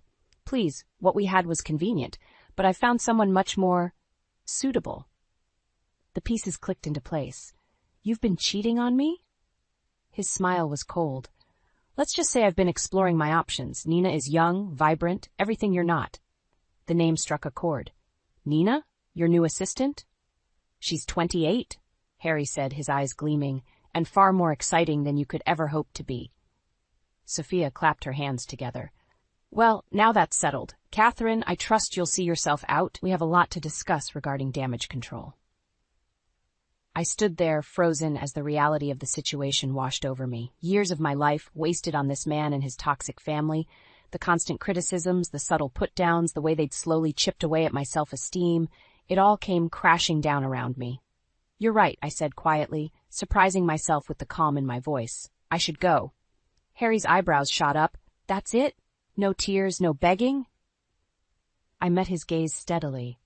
No, Harry. I think I've wasted enough tears on you. As I turned to leave, Sophia's voice stopped me. Do try to be discreet about this, Catherine. We wouldn't want any unfortunate rumors circulating. I paused at the door, a newfound steel in my spine. Oh, I wouldn't worry about that, Sophia. I'm sure the truth will come out soon enough. With that, I walked out of Harry's house for the last time. As I stepped into the crisp evening air, my phone buzzed. A text from my mother, Emma.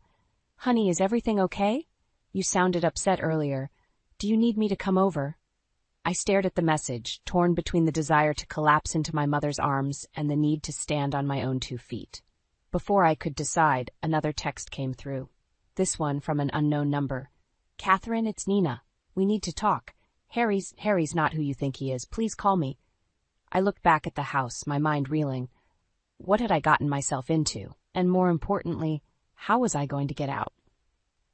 I stood in the driveway of my parents' house, surrounded by cardboard boxes and suitcases. The weight of my shattered engagement pressed down on me, making each breath a struggle. Catherine, honey, let me help you with that, my mother Emma called out, rushing towards me with outstretched arms. I sighed, handing her a small box. Thanks, Mom, I've got the rest. Emma's eyes darted between me and the pile of belongings. Are you sure you don't want to talk about what happened? It's not like you to just up and leave Harry without... Mom, please, I cut her off, my voice sharper than intended. I can't, not right now. She pursed her lips but nodded, following me into the house. As we entered, my father's voice boomed from the living room. Is that my Kathy? Come in here, sweetheart. I plastered on a smile and walked in, finding my dad, Ben, settled in his favorite armchair. His eyes widened as he took in my disheveled appearance. Good Lord, what's happened? He asked, struggling to his feet. Before I could answer, Emma chimed in. She won't say, Ben. Left Harry without so much as a word of explanation to us. I felt a flash of irritation. I'm right here, you know, and I'll explain everything. Just give me a minute to breathe, okay? As if on cue, my phone buzzed.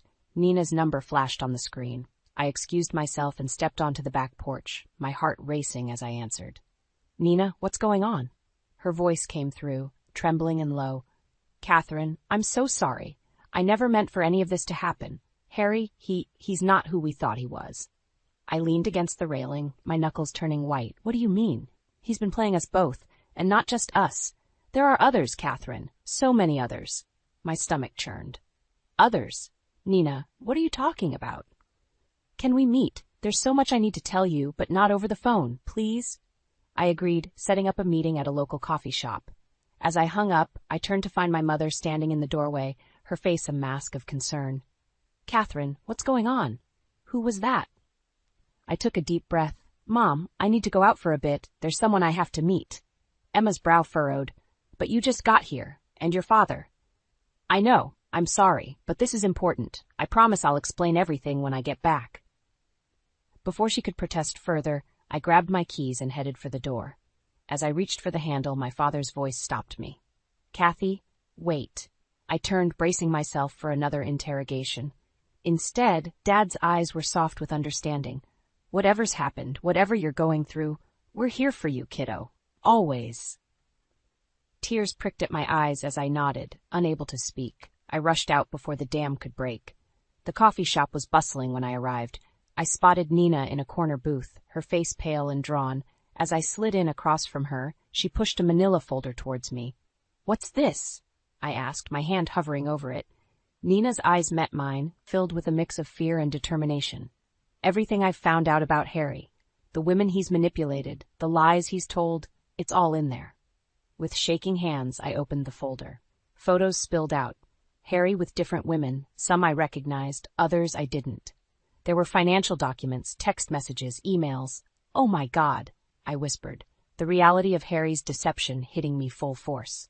Nina reached across the table, grasping my hand. Catherine, I'm so sorry. I had no idea when I started working for him. I thought I was special, that he really cared, but we were all just pawns in his game. I looked up at her, a newfound resolve settling over me. We need to stop him, Nina. We can't let him keep doing this to women. She nodded, a small smile forming. That's why I reached out. I thought, maybe together, we could do something. As we sat there plotting our next move, my phone buzzed again. A text from Harry. I made a mistake. Please come home. We need to talk. I showed it to Nina, whose face hardened. Don't fall for it, Catherine. That's how he reels you back in. I deleted the message, feeling a mix of pain and liberation. I won't, I assured her. It's time Harry learned he can't manipulate us anymore. As we left the coffee shop, a familiar car pulled up. Sophia stepped out, her eyes locking onto mine with predatory focus. Catherine, she called out, her voice sickly sweet. We need to have a little chat about your indiscretion. I froze, caught between fight and flight. The battle was just beginning, and I knew it was about to get a whole lot messier. I stood my ground as Sophia approached, her designer heels clicking ominously on the pavement. Nina tensed beside me, her hand gripping my arm. My dear, Sophia purred, her smile not reaching her eyes, we really must discuss your little outburst. It's causing quite a stir. I lifted my chin, meeting her gaze. I have nothing to say to you, Sophia, or to Harry. Her eyes narrowed. Don't be foolish, Catherine. You're making a spectacle of yourself. Come, let's talk privately. Before I could respond, Nina stepped forward. She said, No, Mrs. Bellamy, please leave us alone. Sophia's mask slipped for a moment, revealing a flash of anger. And who might you be? I'm Nina, another woman your son manipulated. The older woman's face paled slightly before she regained her composure. I see Harry has been indiscreet. All the more reason for us to handle this quietly, Catherine. I shook my head. No more secrets, Sophia, no more lies. As she opened her mouth to argue, my phone buzzed. A text from an unknown number. Catherine? It's Rachel. Nina gave me your number. Can we meet? There's something you need to know about Harry. I showed the message to Nina, whose eyes widened. Rachel was before me, she whispered. I thought she'd moved away. Sophia, sensing she was losing control of the situation, reached for my arm. Catherine, be reasonable. I jerked away from her touch. We're done here, Sophia. Tell Harry to leave us alone. As we walked away, I could feel her glare burning into my back. Nina led me to her car, her hands shaking as she unlocked it. That was intense, she said, sliding into the driver's seat. Where to now? I typed a quick response to Rachel, setting up a meeting at a local diner. We're about to get some answers, I told Nina. The diner was nearly empty when we arrived. A petite blonde waved us over to a corner booth, her face etched with worry. Rachel? I asked as we sat down. She nodded, fidgeting with a napkin. Thanks for coming. I wasn't sure if I should reach out, but when Nina told me what happened... It's okay, I assured her. What did you want to tell us? Rachel took a deep breath. Harry, he's dangerous, more than you know. Nina leaned forward. What do you mean? When I was with him, things got intense. He became possessive, controlling. When I tried to leave, he threatened me, said he'd ruin my life, my career. I felt a chill run down my spine. Did he hurt you? Rachel's eyes filled with tears. Not physically, but emotionally. He destroyed me. I had to move, change my number. I thought I was free, but then I heard about you two. As Rachel shared more details, a picture emerged of a man far more sinister than I'd realized. Harry hadn't just been unfaithful. He'd been systematically targeting and manipulating women for years. There are others? Rachel said, her voice barely above a whisper. At least 3 more that I know of. Nina and I exchanged glances, the weight of this revelation settling over us. We need to do something, Nina said firmly. We can't let him keep hurting people. I nodded, a plan forming in my mind. We need to find these other women. Together, we might have a chance of stopping him. As we discussed our next steps, my phone buzzed again. A text from my mother. Catherine, where are you? Your father and I are worried sick, and Harry's here, saying there's been a misunderstanding. I felt the blood drain from my face. Harry was at my parents' house, no doubt spinning his web of lies. I have to go, I said, standing abruptly. Harry's with my parents. Rachel grabbed my hand. Be careful, Catherine. He'll say anything to get you back under his control. I squeezed her hand, grateful for the warning. I will. Thank you both. We'll be in touch soon. As Nina and I rushed out of the diner, I felt a mix of fear and determination. The stakes had just gotten higher, and I knew the real battle was only beginning. Harry had underestimated us, thinking we were weak, isolated. But he was about to learn that together, we were a force to be reckoned with. I stood outside the Bellamy mansion, my heart pounding in my chest. Nina and Rachel flanked me, their presence giving me strength. We'd spent the last week gathering more women who'd fallen victim to Harry's manipulations, and now, on the night of his birthday party, we were ready to expose him. Are you sure about this? Nina whispered, her eyes wide with apprehension. I nodded, my jaw set. It's now or never. He needs to be stopped. We walked up to the door, uninvited guests about to crash a party of the city's elite. I could hear the muffled sounds of laughter and clinking glasses from inside. My hand trembled as I reached for the doorbell, but I forced myself to press it. The door swung open, revealing a startled server. Before he could speak, I pushed past him, the others following close behind. We marched into the grand foyer, where dozens of well-dressed guests turned to stare at us in shock. And there, in the center of it all, stood Harry. His charming smile froze on his face as he saw us, recognition and fear flashing in his eyes. Catherine? He said, his voice a mixture of confusion and anger. What are you doing here? I took a deep breath, steeling myself. I'm here to tell the truth, Harry, about who you really are. A hush fell over the room. From the corner of my eye, I saw Sophia rushing towards us, her face a mask of fury. How dare you, she hissed. Security, remove these women at once. But before anyone could move, Rachel stepped forward. My name is Rachel, she announced, her voice shaking but clear, and Harry Bellamy emotionally abused and manipulated me for months. Nina spoke next. I'm Nina. Harry used his position of power over me at work to coerce me into a relationship. One by one, the women with us shared their stories. With each revelation, I watched Harry's facade crumble. Guests began to murmur, some edging away from him in disgust. This is preposterous, Sophia shrieked. Harry, tell them it's all lies. But Harry stood frozen, his eyes darting between the women and the shocked faces of his guests. For once, he seemed at a loss for words. I locked eyes with him, feeling a surge of power. It's over, Harry. No more lies, no more manipulation. Suddenly, my mother's voice cut through the tension. Catherine, what on earth is going on? I turned to see my parents standing in the doorway, their faces a mix of confusion and concern. My heart sank as I realized Harry must have invited them, another manipulation tactic. Mom, Dad, I said, my voice cracking. I'm sorry you had to find out this way, but Harry, he's not who you think he is. As I began to explain, Harry seemed to snap out of his daze.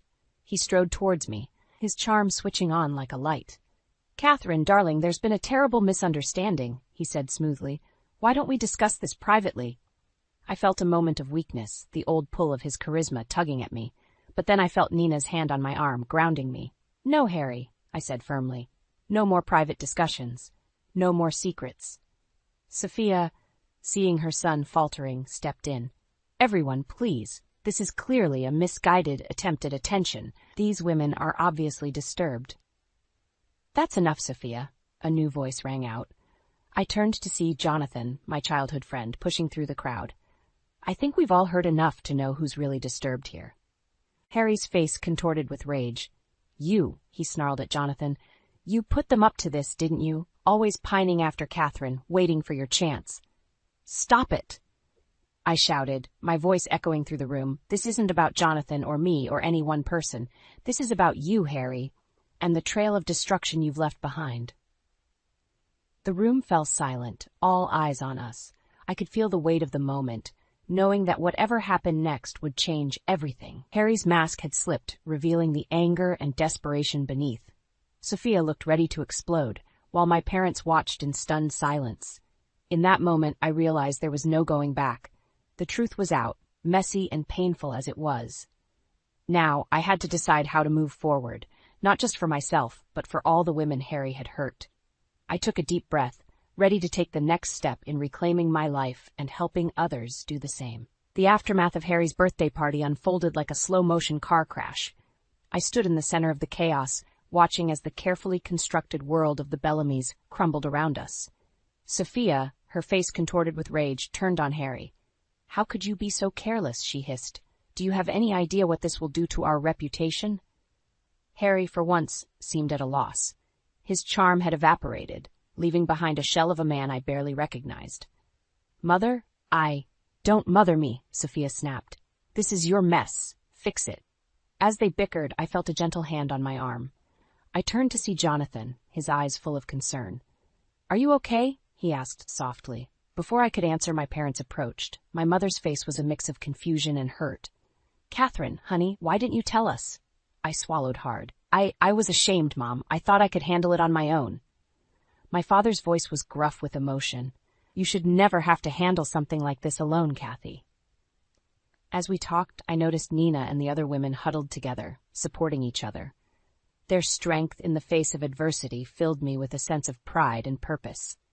Suddenly, Harry's voice cut through the murmur of the crowd. "This is all a misunderstanding," he announced, his charm switching back on like a light. "These women are clearly confused, possibly even mentally unstable." I felt a surge of anger. "How dare you?" But before I could finish, Sophia stepped forward, her face a mask of sympathy. "Ladies, I'm so sorry for any pain my son may have caused you. Rest assured, we'll make this right. Perhaps a generous settlement would help ease your suffering?" The room fell silent. I could see the wheels turning in some of the women's minds, the temptation of financial security warring with their desire for justice. "No," I said firmly, stepping forward. "This isn't about money, it's about accountability." Sophia's eyes narrowed. "Be careful, Catherine. You're playing a dangerous game." As if on cue, a man in an expensive suit approached us. "Mr. and Mrs. Bellamy, I'm David Thornton, the family attorney. I suggest we take this conversation somewhere more private." I felt a moment of panic. This was spiraling out of control, becoming exactly the kind of legal nightmare we'd hoped to avoid. Jonathan squeezed my hand reassuringly. "You don't have to do this alone," he whispered. I took a deep breath, looking around at the faces of the women who had trusted me, at my parents who looked both concerned and proud, and at Harry, who watched me with a mixture of fear and resentment. In that moment, I realized that this wasn't just about exposing Harry anymore. It was about breaking free from the toxic patterns that had defined my life for so long. It was about standing up not just for myself, but for all the women who had been silenced and manipulated. "No," I said, my voice stronger than I felt. "We're not going anywhere. Whatever you have to say, you can say it here in front of everyone." Sophia's face turned an alarming shade of red. "You ungrateful little—" "That's enough, Mother," Harry interrupted, his voice oddly calm. He turned to me, his eyes unreadable. "You've won, Catherine. What do you want from us?" I felt the weight of everyone's gaze on me. This was it, the moment that would define everything that came after. I could take the easy way out, accept a settlement and disappear. Or I could stand my ground and fight for real change. My mind raced, considering the implications of each choice. The safety of settling versus the risk of pushing forward. The potential for closure versus the chance to prevent Harry from hurting anyone else. I looked at Nina, at the other women, at Jonathan, and finally at my parents. Their faces reflected a mix of emotions: fear, hope, determination. Taking a deep breath, I made my decision. Whatever came next, I knew it would change everything. But for the first time in years, I felt truly in control of my own destiny.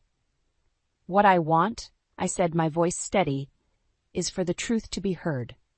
All of it." The weeks following Harry's birthday party were a whirlwind of emotions and confrontations. I thought I'd seen the last of Harry and Sophia, but I couldn't have been more wrong. It started with a series of late-night phone calls. Harry's voice, once so charming, now sounded desperate and broken. "Catherine, please," he begged. "I've changed. I'm getting help. Can't we talk about this?" I steeled myself against the familiar pull of his manipulation. "There's nothing to talk about, Harry. It's over." But he persisted, showing up at my workplace with flowers, sending heartfelt letters to my parents' house. To the outside world, he appeared a man genuinely seeking redemption. One evening, as I left work, I found him waiting by my car. Just hear me out, he pleaded, his eyes brimming with tears. I've been in therapy. I'm confronting my issues with my mother. I know I hurt you, but I want to make it right. For a moment I felt my resolve waver. The Harry before me seemed so different from the man who had cruelly dismissed me weeks ago. He's lying. Nina's voice cut through my thoughts. She approached us, her face set in determination. Don't fall for it, Catherine. This is exactly how he reeled me back in before. Harry's face darkened. This doesn't concern you, Nina. Catherine and I have a history of manipulation and abuse, I interrupted, finding my voice again. Nina's right.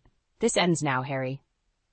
As we turned to leave, Sophia appeared as if materializing from the shadows. Catherine, darling, she cooed, her voice dripping with false sweetness. Surely we can sort this out like adults. Harry's trying so hard. I felt trapped, cornered by the two people who had caused me so much pain. But then I saw Jonathan striding towards us, his face a mask of concern and anger. Is everything okay here? He asked, positioning himself protectively beside me. Sophia's eyes narrowed. This is a family matter. I suggest you leave. Catherine is my family, Jonathan replied firmly, and from what I can see, she wants nothing to do with either of you. Harry's facade cracked, revealing the anger beneath. You've always wanted her, haven't you? Waiting in the wings like a vulture. Enough! I shouted, my voice echoing in the parking lot. This isn't about Jonathan. This is about you, Harry. You and your toxic, manipulative behavior, and you, Sophia, enabling and encouraging it every step of the way. Sophia's face contorted with rage. How dare you speak to me that way? After everything we've done for you. Everything you've done? I laughed bitterly. You've done nothing but tear me down, make me doubt myself, and support your son's abusive behavior. As the confrontation escalated, I noticed a small crowd gathering. Among them, I recognized some of Harry's colleagues and friends, watching with shocked expressions. Harry, realizing his carefully crafted image was crumbling, made one last desperate attempt. Catherine, please, he said, reaching for my hand. I love you. I've always loved you.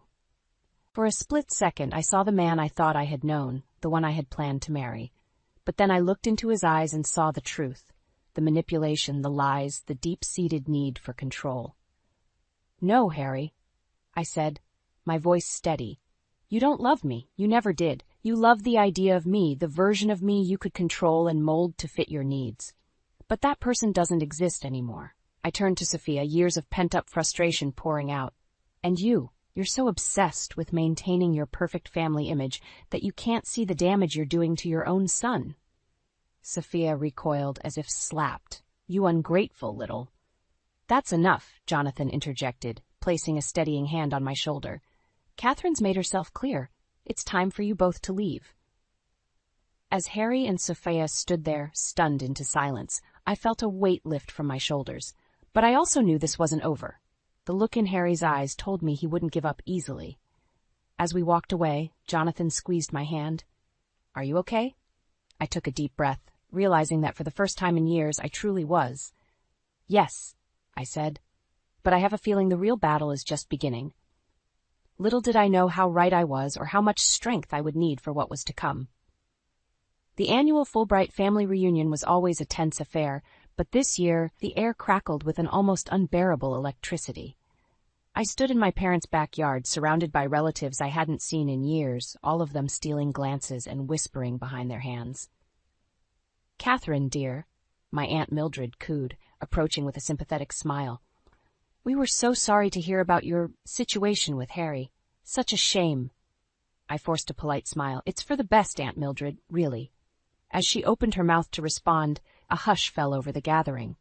I turned to see Harry and Sophia striding across the lawn, looking for all the world like they belonged there. My mother hurried over, her face a mask of confusion. Harry, Sophia, I don't remember inviting you. Sophia's smile was razor-sharp. Oh, Emma, darling, surely there's been some misunderstanding. We're practically family, after all. I felt Jonathan tense beside me, his hand finding mine and squeezing reassuringly. Want me to ask them to leave? He murmured. Before I could answer, Harry approached, his charm turned up to full wattage. Catherine, he said, loud enough for everyone to hear. I know I've made mistakes, but I'm here to make things right. In front of your whole family, I want to apologize and ask for another chance. The crowd of relatives collectively held their breath, all eyes on me. I could feel the weight of their expectations, the pressure to forgive and forget for the sake of keeping the peace. "Harry," I started, my voice steadier than I felt. "This isn't the time or place."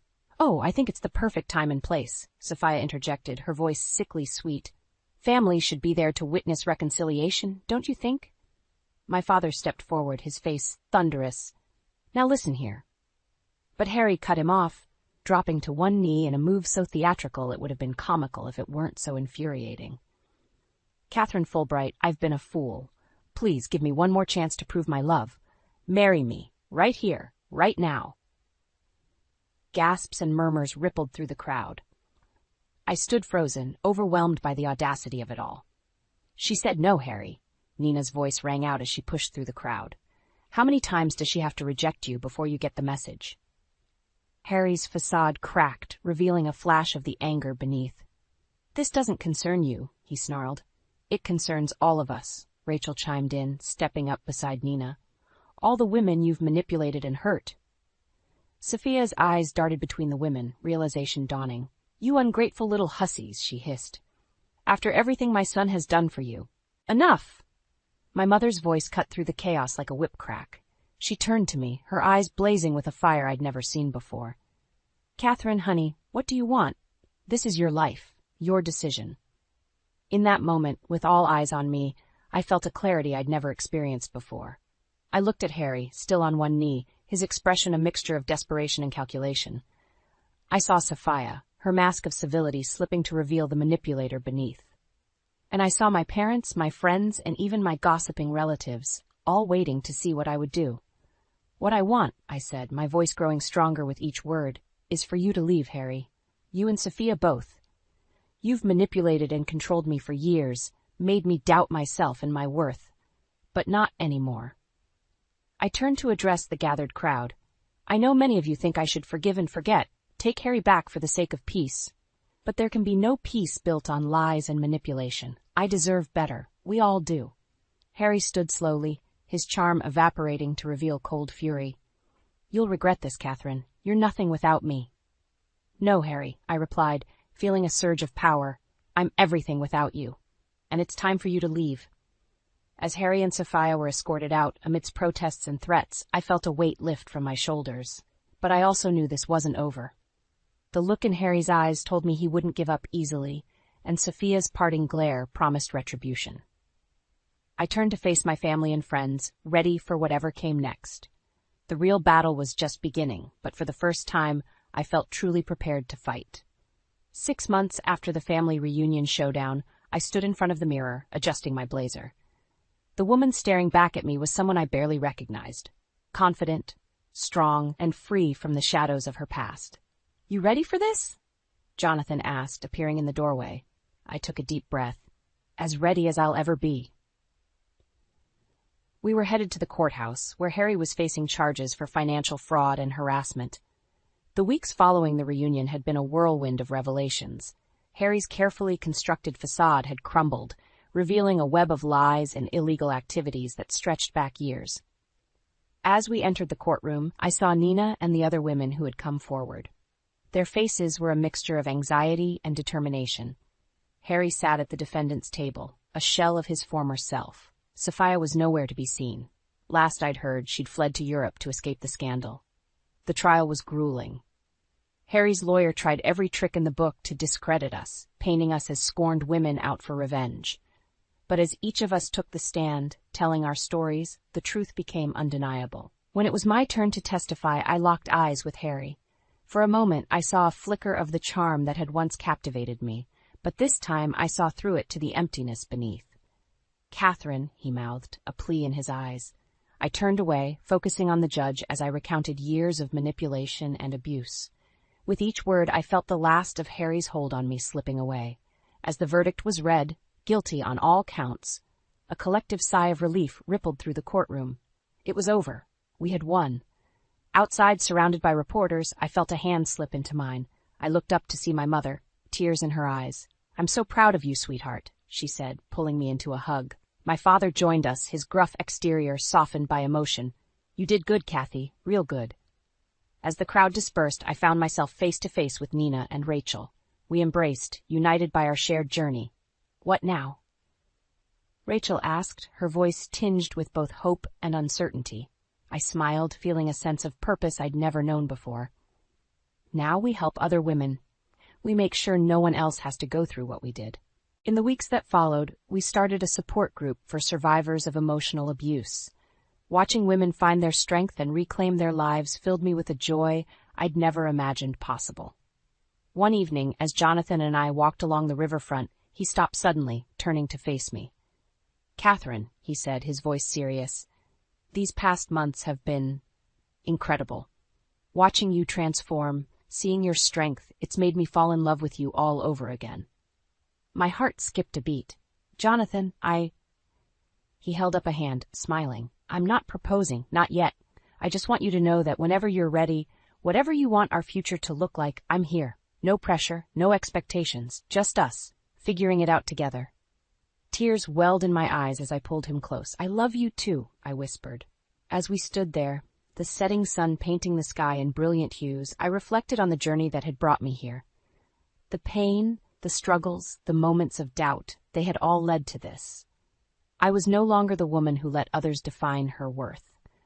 I was Catherine Fulbright, survivor, advocate, and architect of my own happiness. The future stretched out before me, full of possibilities. There would be challenges, of course. The scars of the past don't disappear overnight. But for the first time in my life, I felt truly equipped to face whatever came my way. As Jonathan and I walked hand in hand towards home, I smiled, thinking of all the women out there still trapped in situations like mine.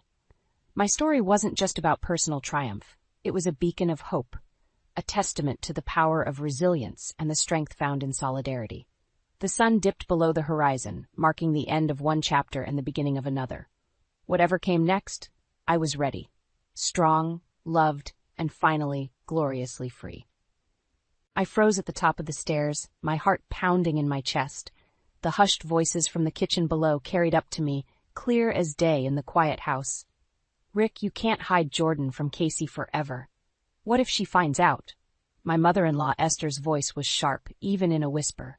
"She won't," Rick replied, his tone dismissive. "Casey's too busy playing housemaid to notice."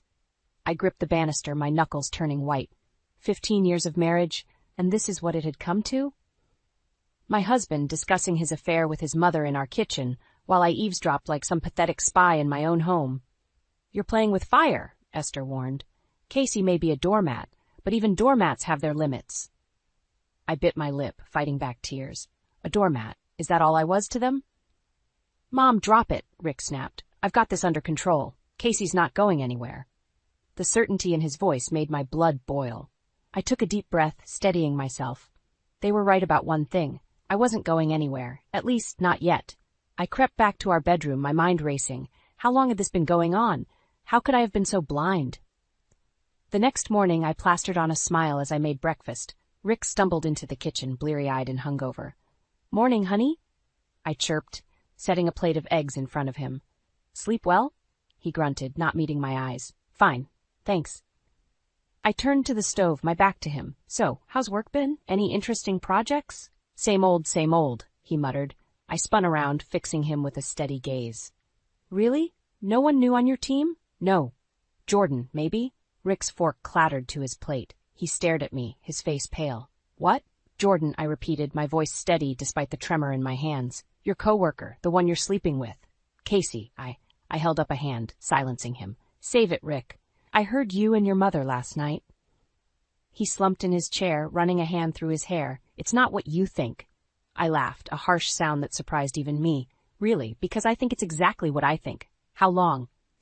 Rick's silence was all the answer I needed. "Get out," I said quietly. He looked up, startled. "What?" I said, "Get out. Go to work. Go to Jordan. I don't care. Just get out of my sight." Rick stood, his chair scraping against the floor. "Casey, we need to talk about this." "Oh, now you want to talk?" I spat. "After 15 years of treating me like your personal maid? After moving us in with your parents so I could take care of your father? After letting your mother treat me like dirt? Now you want to talk?" "Mom?" Lily's voice came from the doorway. Our 13-year-old daughter stood there, her eyes wide with concern. What's going on? I took a deep breath, forcing a smile. Nothing, sweetheart. Your dad was just leaving for work. Rick hesitated, looking between me and Lily. Finally, he grabbed his briefcase and headed for the door. We'll discuss this later, he muttered. As soon as the door closed behind him, Lily rushed to my side. Mom, are you okay? I heard yelling. I pulled her into a hug, fighting back tears. I'm okay, honey, but things are going to be changing around here. What do you mean? I pulled back, looking into her eyes. Your dad? He's done something very wrong, and I'm not sure I can forgive him. Lily's face hardened. Is this about the woman from his office? The one he's always texting? I blinked, stunned. You knew. She shrugged, looking away. I saw some messages on his phone. I didn't want to say anything. I hugged her again, tighter this time. Oh, sweetheart, I'm so sorry you had to deal with that alone. What are we going to do? Lily whispered. I straightened up, a newfound determination coursing through me. We're going to take care of ourselves, that's what. No more being doormats. As if on cue, Esther's voice rang out from upstairs. Casey, where's my breakfast? I exchanged a look with Lily, seeing my own resolve mirrored in her eyes. Coming, Esther, I called back. But as I reached for another plate, I knew things would never be the same. The life I'd known was over. It was time to start planning for a new one where I called the shots. I stood at the kitchen sink, scrubbing dishes with more force than necessary. 15 years of marriage, and for what? To be treated like a servant in my own home? Casey! Esther's shrill voice pierced through my thoughts. Where's my afternoon tea? I gritted my teeth, setting down the sponge. Coming, Esther. As I prepared her tea, my mind wandered to the day Rick and I moved in. We were newlyweds, full of hope and love. Rick's father, Carl, had just been diagnosed with Parkinson's, and we agreed to help care for him. It seemed like the right thing to do. What's taking so long? Esther demanded as I entered the living room. I plastered on a smile. Here you are, Esther, just the way you like it. She snatched the cup, not even bothering to look at me. It's probably cold by now. I bit my tongue, remembering how different things were when Carl was alive. He'd always been kind, always grateful for my help. But after he passed 5 years ago, everything changed. Esther became more demanding, more critical. And Rick? He retreated into his work, leaving me to deal with his mother alone. The front door slammed, and Rick's voice called out, I'm home! My heart raced. We hadn't spoken since our confrontation this morning. I steeled myself and walked to the foyer. Rick stood there looking sheepish. Casey, can we talk? I crossed my arms. About what, Rick? About how you've been cheating on me? Or about how you and your mother talk about me behind my back? He winced. Look, I know I messed up, but we can work through this. For the kids, if nothing else. The mention of our children made my resolve waver. But then I remembered Lily's face this morning, the hurt in her eyes when she admitted she knew about her father's affair. The kids deserve better than this, Rick. We all do. He stepped closer, reaching for my hand. I'll do better, I promise. Just give me another chance. For a moment I almost believed him, but then Esther's voice rang out again. Rick, is that you? Come in here and fix this remote. Your wife is useless with technology. Rick's face fell, but he didn't contradict his mother. He just gave me an apologetic shrug and headed towards the living room. I watched him go, a familiar ache settling in my chest. How many times had I tried to talk to him about his mother's behavior? How many times had he dismissed my concerns? Later that night, after putting Max to bed, I found Lily in her room, hunched over her desk. Hey, sweetie. What are you working on? She looked up, her eyes shining with excitement. Remember that art contest you told me about? I'm entering. I smiled, genuine joy breaking through my melancholy.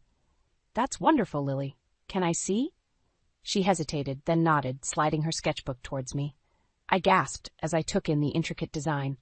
It was a tree, its branches forming the silhouettes of 3 figures, a woman and 2 children. It's us, Lily explained softly. You, me, and Max, standing strong together. Tears pricked my eyes as I hugged her tight. It's beautiful, honey. You're so talented. As I held my daughter, a sense of clarity washed over me. I couldn't keep living like this, not just for my sake, but for my children's. They deserved to grow up in a home filled with love and respect, not tension and resentment. I pulled back, looking into Lily's eyes. Sweetheart, there's something I need to tell you. Things are going to be changing around here soon. Lily's expression grew serious. Are we leaving?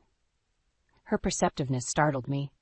How did you know? She shrugged. I've seen how unhappy you are, Mom, and after this morning, I just figured something had to give. I nodded, swallowing hard. You're right. We can't stay here anymore. But I promise you, no matter what happens, we'll face it together. You, me, and Max. Lily squeezed my hand, just like in my drawing. As I left her room, I felt a newfound determination. Tomorrow, I'd start making plans. It was time to reclaim my life, for myself and for my children. The road ahead wouldn't be easy, but for the first time in years, I felt hope blooming in my chest. The next morning, I woke with a renewed sense of purpose. While Rick was in the shower, I slipped into his office and logged onto his computer. My fingers flew across the keyboard as I searched for apartment listings and job opportunities. A notification popped up on Rick's screen, a new email from Jordan. My stomach churned, but I clicked it open. Can't wait to see you tonight? Same place, same time? I quickly closed the email, my resolve strengthening. There was no going back now. As I made breakfast, my phone buzzed. An unknown number. Curious, I answered. Casey? It's Tim. Tim Cooper from college. Remember me? My heart skipped a beat. Tim had been my closest friend in art school, always encouraging my work. Tim, of course I remember. It's been ages. I saw some of your designs online, he said. You're still incredibly talented, Casey. What happened to chasing your dreams? I glanced around the kitchen, lowering my voice. Life happened, but maybe it's time for a change. Well, I've got a freelance project that could use your touch. Interested? Before I could answer, Esther's voice rang out. Casey, who are you talking to? Breakfast isn't going to make itself. I gritted my teeth. Tim, I'll call you back. I'm definitely interested. After a hectic morning of catering to Esther's demands and getting the kids off to school, I finally found a moment to slip away. I called Tim back, my heart racing with excitement. Tell me more about this project, I said, closing my bedroom door. Tim's enthusiasm was contagious. It's a rebranding for a local women's shelter. They need a fresh look, something empowering and hopeful. Your style would be perfect. As Tim outlined the details, I felt a spark I hadn't experienced in years. This was more than just a job. It was a lifeline. I'm in, I said, surprising myself with my confidence. When can I start? How about we meet for coffee tomorrow to discuss the details? Just then, I heard the front door open. Rick was home early. I've got to go, I whispered. Text me the time and place. I'll be there. I hung up just as Rick appeared in the doorway. Who were you talking to? Wrong number, I lied smoothly. How was work? Rick shrugged, not meeting my eyes. Fine. Listen, I've got a late meeting tonight. Don't wait up. My blood boiled. A late meeting with Jordan, no doubt. But I forced a smile. Of course. Have a good time. As soon as Rick left, I threw myself into research. I looked up divorce lawyers, custody arrangements, and how to secure my finances. With each piece of information, I felt more empowered. That evening, after putting the kids to bed, I sat at my old drafting table. Dust had gathered on the surface, a testament to how long it had been since I'd allowed myself to create. I pulled out a fresh sheet of paper and began to sketch. Hours flew by as I lost myself in the work. When I finally looked up, it was past midnight. The house was silent, Rick still not home. I studied my designs, a sense of pride swelling in my chest. They were good, really good. For the first time in years, I felt like myself again. A car door slammed outside. Rick was home. I quickly gathered my sketches, hiding them in a drawer. As I climbed into bed, pretending to be asleep, a realization hit me. I didn't need Rick or Esther's approval. I had talent, drive, and most importantly, a way out. Tomorrow, I'd meet Tim and take the first step towards my new life. But for now, I closed my eyes, a small smile playing on my lips. The Casey they thought they knew, the doormat, the silent sufferer, was gone. In her place was a woman ready to reclaim her life, one sketch at a time. Little did I know the path ahead would be far more challenging and rewarding than I could have ever imagined. The next few days were a whirlwind of secret preparations and stolen moments. I'd set up a new bank account, started packing essentials when no one was home, and even found a small apartment for rent across town. But telling the kids about our impending departure weighed heavily on my mind. One afternoon, while Rick was at work and Esther was at her book club, I sat Lily and Max down in the living room. Kids, we need to talk about something important, I began, my heart racing. Lily's eyes narrowed. Is this about Dad's affair? I nodded, surprised by her perceptiveness. Yes, partly, but it's more than that. We're going to be moving out soon. Max's lower lip trembled. But why, Mommy? Don't you love Daddy anymore? I pulled him close, fighting back tears. Oh, sweetie, I'll always love your dad in some way, but sometimes adults need to make hard choices to be happy and safe. Lily took my hand. I think it's the right thing to do, Mom. We can't stay here with Grandma being so mean to you all the time. Her maturity both warmed and broke my heart. I hugged them both tightly, grateful for their understanding. That evening as we sat down for dinner, the tension in the air was palpable. Rick barely looked at me, while Esther's eyes bored into me with suspicion. So, Casey? Esther began, her voice dripping with disdain. I hear you've been working on some little project? Playing with your doodles again? I took a deep breath, steeling myself. Actually, Esther, I've taken on a freelance job. It's a rebranding project for a women's shelter. Rick's head snapped up, surprise evident on his face. Esther, however, scoffed. Playing with your little doodles won't pay the bills, Casey. Rick deserves better. The room fell silent. I could feel Lily and Max's eyes on me, waiting to see how I'd respond. In that moment, something inside me snapped. I stood up slowly, placing my napkin on the table. I'm more than these little doodles, Esther. Watch me prove it. Rick finally spoke up. Casey, sit down. You're embarrassing yourself. I turned to him, my voice steady. No, Rick, I'm done sitting down. I'm done being silent, and I'm done letting you and your mother treat me like I'm worthless. Esther gasped, her face turning red. How dare you speak to us like that, after everything we've done for you? I laughed, a harsh sound that surprised even me. Everything you've done for me? You mean treating me like a servant? Belittling my dreams? Turning a blind eye while your son cheats on me? Rick paled. Casey, that's enough. But I was on a roll. No, it's not enough. It's just the beginning. Kids, go pack your bags. We're leaving. Chaos erupted. Esther started shrieking. Rick tried to grab my arm, but Lily and Max sprang into action, running upstairs to their rooms. As I turned to follow them, Rick caught my wrist. You can't do this, Casey. You have nowhere to go.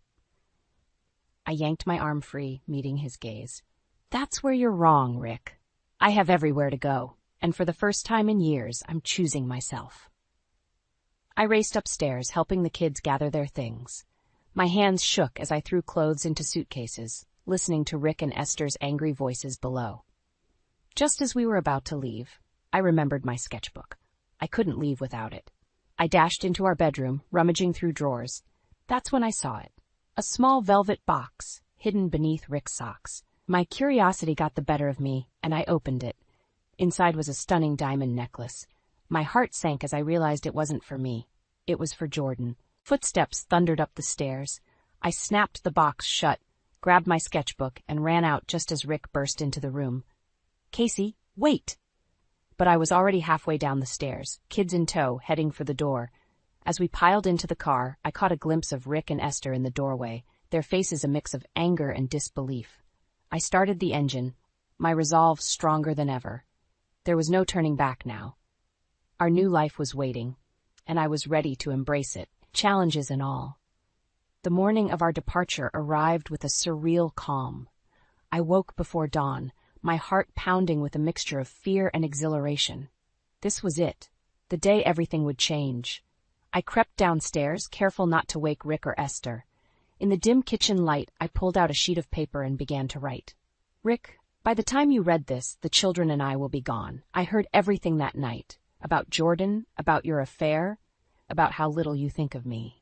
You betrayed my trust and underestimated my strength. Our children and I deserve better, and we're leaving to find that better life. I've spent 15 years sacrificing my dreams for this family. No more. I'm taking back my life, my career, and my self-respect. Don't try to find us. Don't try to manipulate the kids. It's over. Casey. I folded the letter and left it on the kitchen table. As I turned to leave, I caught sight of a framed photo on the wall, our wedding day. We looked so young, so full of hope. I touched the glass, a lump forming in my throat. How had we ended up here? A floorboard creaked upstairs, jolting me back to reality. I hurried to wake Lily and Max, helping them dress and gather their final belongings. We moved like ghosts through the house, our whispers and shuffling feet the only sounds in the pre-dawn quiet. As we loaded the car, I felt a presence behind me. I turned to find Esther standing on the porch, her face a mask of fury. "Where do you think you're going?" she hissed. I straightened my spine, meeting her gaze. "Away from here. Away from you and Rick and all the pain you've caused." She laughed, a cruel sound. "You'll never make it on your own. You're nothing without this family." Her words, intended to wound, only strengthened my resolve. "Watch me," I said, climbing into the driver's seat. As we pulled away, I saw Rick burst out of the house, still in his pajamas. He ran after the car, shouting my name. In the rearview mirror, I watched him grow smaller and smaller until he disappeared from view. We drove in silence for a while, the weight of what we'd done settling over us. Then Max's small voice piped up from the back seat. "Mommy, where are we going?"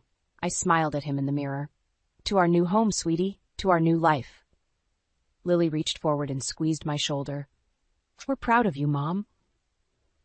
Tears pricked my eyes, but I blinked them away. I needed to stay strong for them. We arrived at the small apartment I'd rented across town. It wasn't much, 2 bedrooms, a tiny kitchen, and a living room that would double as my workspace. But it was ours. As we unpacked, my phone buzzed incessantly with calls and messages from Rick. I ignored them all. That evening, exhausted but exhilarated, I sat on our second-hand couch, watching Lily and Max explore their new rooms. My phone buzzed again. This time it was Tim. "Hey, superstar, how'd it go?" I took a deep breath. "We did it. We're out." "That's amazing, Casey. I'm so proud of you. Listen, I've got some news about the project. The client loved your initial designs. They want to meet with you tomorrow to discuss expanding the scope." My heart leapt. This was it. My chance to prove Esther wrong, to show Rick what he'd underestimated all these years. "I'll be there," I said, a fierce determination in my voice. As I hung up, a notification popped up on my phone, an email from Rick's work account, probably sent by mistake. The subject line made my blood run cold. Custody, battle, strategy. My hands shook as I opened it. Inside was a detailed plan to fight for full custody of the kids, painting me as an unstable, unfit mother. I sank to the floor, the phone clattering beside me. Just when I thought we were free, just when I dared to hope for a better future, Rick was plotting to take away the very reason I'd found the strength to leave. In that moment, I realized this wasn't just about me anymore. It wasn't even just about the kids. This was war, and I'd be damned if I didn't fight with everything I had. I picked up the phone, my fingers flying across the screen. "Tim, I need a favor. Can you recommend a good lawyer?" The battle for our future had only just begun. The days following our departure were a whirlwind of activity. Between setting up our new home, preparing for my meeting with the women's shelter client, and consulting with the lawyer Tim recommended, I barely had time to breathe. But the constant motion kept me from dwelling on the enormity of what I'd done. That is, until Rick showed up at our door. I was in the middle of a video call with my new client when the pounding started. Lily, who had been reading on the couch, jumped up with wide eyes. "Mom," she whispered, "it's Dad." My heart raced, but I kept my voice steady as I addressed my client. "I'm so sorry, but I need to step away for a moment. Family emergency." I muted the call and turned to Lily. "Take Max to your room and lock the door. Don't come out until I say it's okay." As soon as the kids were safely out of sight, I opened the door. Rick burst in, his face a storm of emotions. "Casey, please," he pleaded. "We can work this out." I stood my ground, my voice ice cold. "Your actions spoke louder than your words, Rick. Our children and I are moving on." He ran his hands through his hair, frustration evident. "You can't just take my kids away from me. I'll fight you on this, Casey. I swear I will." "I know about your custody battle strategy," I shot back. "Did you really think I wouldn't find out?" Rick's face paled. "How did you? It doesn't matter. What matters is that you're trying to paint me as an unfit mother when you're the one who betrayed this family." He stepped closer, his voice low and dangerous. "You have no idea what you're up against, Casey. My mother has connections. We'll bury you in legal fees. You'll lose everything." For a moment, fear gripped me. But then I thought of Lily and Max, of the life I was fighting to build for us. I straightened my spine and met Rick's gaze. "Get out," I said, my voice steady, "and don't come back unless it's through our lawyers." As I closed the door on Rick's stunned face, I heard a commotion from the hallway. Esther's shrill voice carried through the thin walls. "Richard, did you get them? Are they coming home? I pressed my ear to the door, listening intently. No, Mom. Rick sighed. She's not budging. We need to regroup. This is ridiculous, Esther screeched. Who's going to take care of the house, cook my meals? That ungrateful little... Their voices faded as they moved down the hallway. I slumped against the door, my heart pounding. The reality of what I was up against hit me full force. Rick and Esther weren't just fighting for the kids. They were fighting to maintain their comfortable life, with me as their personal servant. A gentle knock on the bedroom door jolted me back to the present. Mom? Lily called. Is it safe to come out? I took a deep breath, composing myself. Yes, sweetie. Everything's okay now. As Lily and Max emerged, I was struck by the concern in their young faces. They'd been through so much already. How could I protect them from what was coming? My laptop chimed, reminding me of the interrupted call. With shaking hands, I unmuted myself. I'm so sorry for the interruption. Where were we? The client's face filled the screen, her expression kind. Casey, is everything all right? You look a bit shaken. I opened my mouth to assure her I was fine, but to my horror, tears sprang to my eyes. Before I could stop myself, I was sobbing. I'm sorry, I choked out. It's been a really tough week. To my surprise, the client's eyes softened with understanding. Casey, I run a women's shelter. I know that look. You're not just designing our logo, are you? You're one of us. Her words broke something open inside me. Through my tears, I found myself pouring out the whole story. The affair, the emotional abuse, the custody threats. When I finished, I was sure I'd blown my chance at the job. Instead, the client leaned forward, her voice filled with conviction. Casey, you're exactly who we need for this project. Your strength, your resilience. That's what our shelter is all about. And I promise you, we'll do everything we can to help you through this. As the call ended, I felt a glimmer of hope. Maybe I wasn't as alone in this fight as I thought. But as I turned to comfort my worried children, I knew the real battle was just beginning. Everything I loved was at stake, and I had to find the strength to keep fighting, no matter what Rick and Esther threw my way.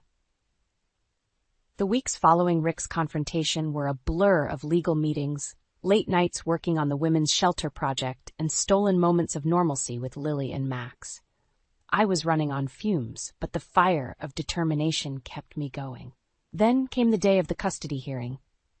I stood outside the courthouse, my hands shaking as I smoothed down my suit. Tim squeezed my shoulder reassuringly. You've got this, Casey. Remember, you're fighting for your kids and your future. I nodded, taking a deep breath. As we entered the building, I caught sight of Rick and Esther huddled with their lawyer. Rick's eyes met mine, a mixture of anger and something else, regret, maybe, flashing across his face. The hearing was brutal. Rick's lawyer painted me as an unstable mother who had abandoned her family on a whim. They brought up my fledgling career, our modest apartment, anything to make me look incapable. When it was my turn to speak, I stood tall, my voice steady despite my racing heart. Your Honor, I left an emotionally abusive situation to provide a better life for my children. I'm building a career that allows me to be present for them while also pursuing my passions. My children are thriving in our new environment, free from the constant tension and negativity of their previous home. I glanced at Lily and Max, sitting with Tim in the gallery. Their encouraging smiles gave me strength. I'm not perfect, but I'm doing everything in my power to create a loving, stable home for my children. That's more than I can say for their father, who chose to betray our family and then tried to manipulate the situation to his advantage. The judge listened intently, her expression unreadable. As we awaited her decision, Rick approached me in the hallway. Casey, please, he pleaded, his voice low. Let's end this. Come home. We can work it out.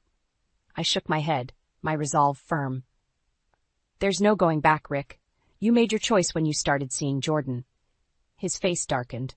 You don't understand what you're up against. Mom's got friends in high places. We can make your life very difficult. Before I could respond, Lily appeared at my side. Leave her alone, Dad, she said, her young face set in determination. We're not coming back. We're happy now. Rick's expression crumpled. Lily, sweetheart, you don't mean that. I do, Lily insisted. Mom's shown us what real strength looks like. You and Grandma just want someone to boss around. Rick opened his mouth to argue, but the bailiff called us back into the courtroom. My heart pounded as the judge began to speak. After careful consideration, I've decided to grant joint custody to both parents, with primary physical custody going to the mother, Casey Hayward.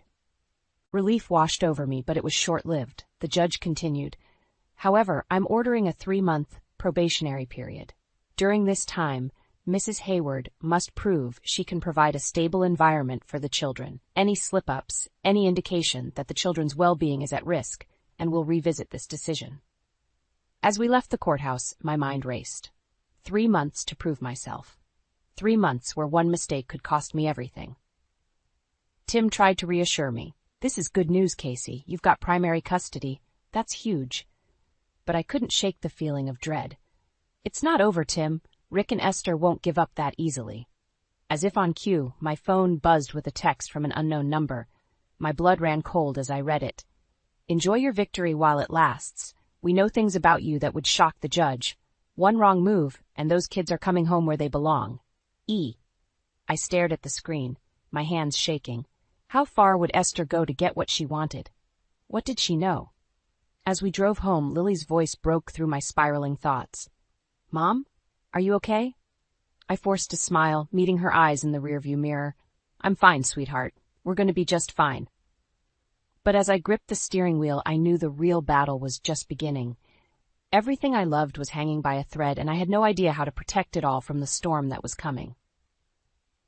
The day of the final custody hearing arrived, marking the end of the 3-month probationary period. As I stood before the mirror, adjusting my suit, I caught sight of the woman I'd become. Stronger, more confident, but with shadows under her eyes that spoke of sleepless nights and constant worry. "Mom?" Lily's voice called from the living room. "It's time to go." I took a deep breath and joined my children. Max clung to my hand as we made our way to the courthouse, his little face a mix of confusion and concern. The courtroom was tense as we entered. Rick and Esther sat on one side, their faces set in grim determination. I felt a flicker of fear as I caught Esther's smug smile. What did she have up her sleeve? As the hearing began, Rick's lawyer presented their case first. To my shock, he called Jordan to the stand. My heart raced as she took her seat, avoiding my gaze. "Miss Phillips," the lawyer began, "can you tell the court about your relationship with Mr. Hayward?" Jordan hesitated, her eyes darting to Rick. We were involved romantically, but it's over now." The lawyer nodded. "And during your relationship, did Mr. Hayward ever express concerns about his wife's stability or ability to care for their children?" I held my breath, waiting for the blow to fall. But to everyone's surprise, Jordan straightened in her seat, her voice clear and steady. "No," she said firmly. "Rick never said anything like that. In fact—" She paused, taking a deep breath. "He often spoke about how Casey was the backbone of their family, how she took care of everything while he focused on his career." A murmur ran through the courtroom. I saw Rick's face pale, while Esther's eyes blazed with fury. When it was my turn to present, I stood tall, my voice unwavering, as I detailed the progress I'd made in the past 3 months, the success of my freelance business, the stable home environment I'd created for the children, and the support system we'd built. "Your Honor," I concluded, "I'm not perfect. I'm still learning and growing every day. But I'm committed to providing a loving, stable home for my children, a home where they're respected, supported, and free to be themselves." As we awaited the judge's decision, Tim squeezed my hand reassuringly. The tension in the room was palpable. Finally, the judge spoke. "After careful consideration of all the evidence presented, I've reached a decision. Full custody of the children will remain with Casey Hayward, with generous visitation rights for Richard Hayward." Relief washed over me. But the judge wasn't finished. "Furthermore," she continued, "I'm ordering Mr. Hayward and his mother to attend family counseling. It's clear there are deep-seated issues that need to be addressed for the sake of these children." As we left the courthouse, I felt a weight lift from my shoulders. It was over. We'd won. Esther brushed past us, her face twisted with anger. "This isn't the end, Casey," she hissed. "You'll regret the day you tore this family apart." But her threats held no power over me anymore. I turned to face her, my voice calm but firm. "No, Esther, you and Rick tore this family apart long before I left. I'm just putting the pieces back together in a healthier way." To my surprise, Rick approached us, his expression softer than I'd seen in years. "Casey, I'm sorry. For everything. You deserved better. I nodded, acknowledging his apology without accepting it fully. We all deserved better, Rick. Maybe now we can all start to heal. As we walked away, Lily slipped her hand into mine. We did it, Mom, she said, her voice filled with pride. We're really free now. That night, as I tucked Max into bed, he looked up at me with wide eyes. Ma, are we going to be okay now? I smiled, kissing his forehead. Yes, sweetheart, we're going to be more than okay. We're going to be happy. Later, as I sat on the balcony of our apartment, I gazed out at the city lights. Tim joined me, handing me a cup of tea. You know, he said softly, you've inspired a lot of people, Casey. The women at the shelter, they look up to you. You've shown them what's possible. I turned to him, feeling a warmth in my chest that had nothing to do with the tea. This isn't just about us, I replied. It's about showing Lily and Max that they deserve respect and love. It's about breaking cycles and building something better. Tim nodded, his eyes shining with admiration. You've shown them, and everyone around you, that quiet strength can lead to powerful changes. As we sat there in comfortable silence, I felt a sense of peace wash over me. The road ahead wouldn't be easy, but for the first time in years, I was excited about the future. I had my children, my career, and a chance to help others find their own strength. This wasn't just an ending. It was a new beginning, full of hope and possibility, and I was ready to embrace every moment of it. I stood frozen in the attic, my hands trembling as I held the faded envelope. The familiar scrawl of Ben's handwriting stared back at me, but the words inside shattered everything I thought I knew about our life together. Mom? Hannah's voice floated up from downstairs. Where are you? I quickly stuffed the letter into my pocket, my heart racing. Up here, honey. Just looking through some old things. Footsteps creaked on the stairs, and Hannah's head poked through the attic opening. Everything okay? You've been up here for hours. I forced a smile, hoping it didn't look as strained as it felt. Of course, dear. Just got lost in memories. You know how it is. Hannah climbed fully into the attic, her eyes scanning the dusty boxes and trunks. Dad's stuff? I nodded, unable to trust my voice. Ben had been gone for 2 years, but the pain of his loss still felt fresh. Now with this letter. Mom, what's wrong? Hannah asked, her eyes filled with concern. You look like you've seen a ghost. I took a deep breath. It's this letter, I said, my voice trembling. Your father, he had another son. Hannah's face went pale.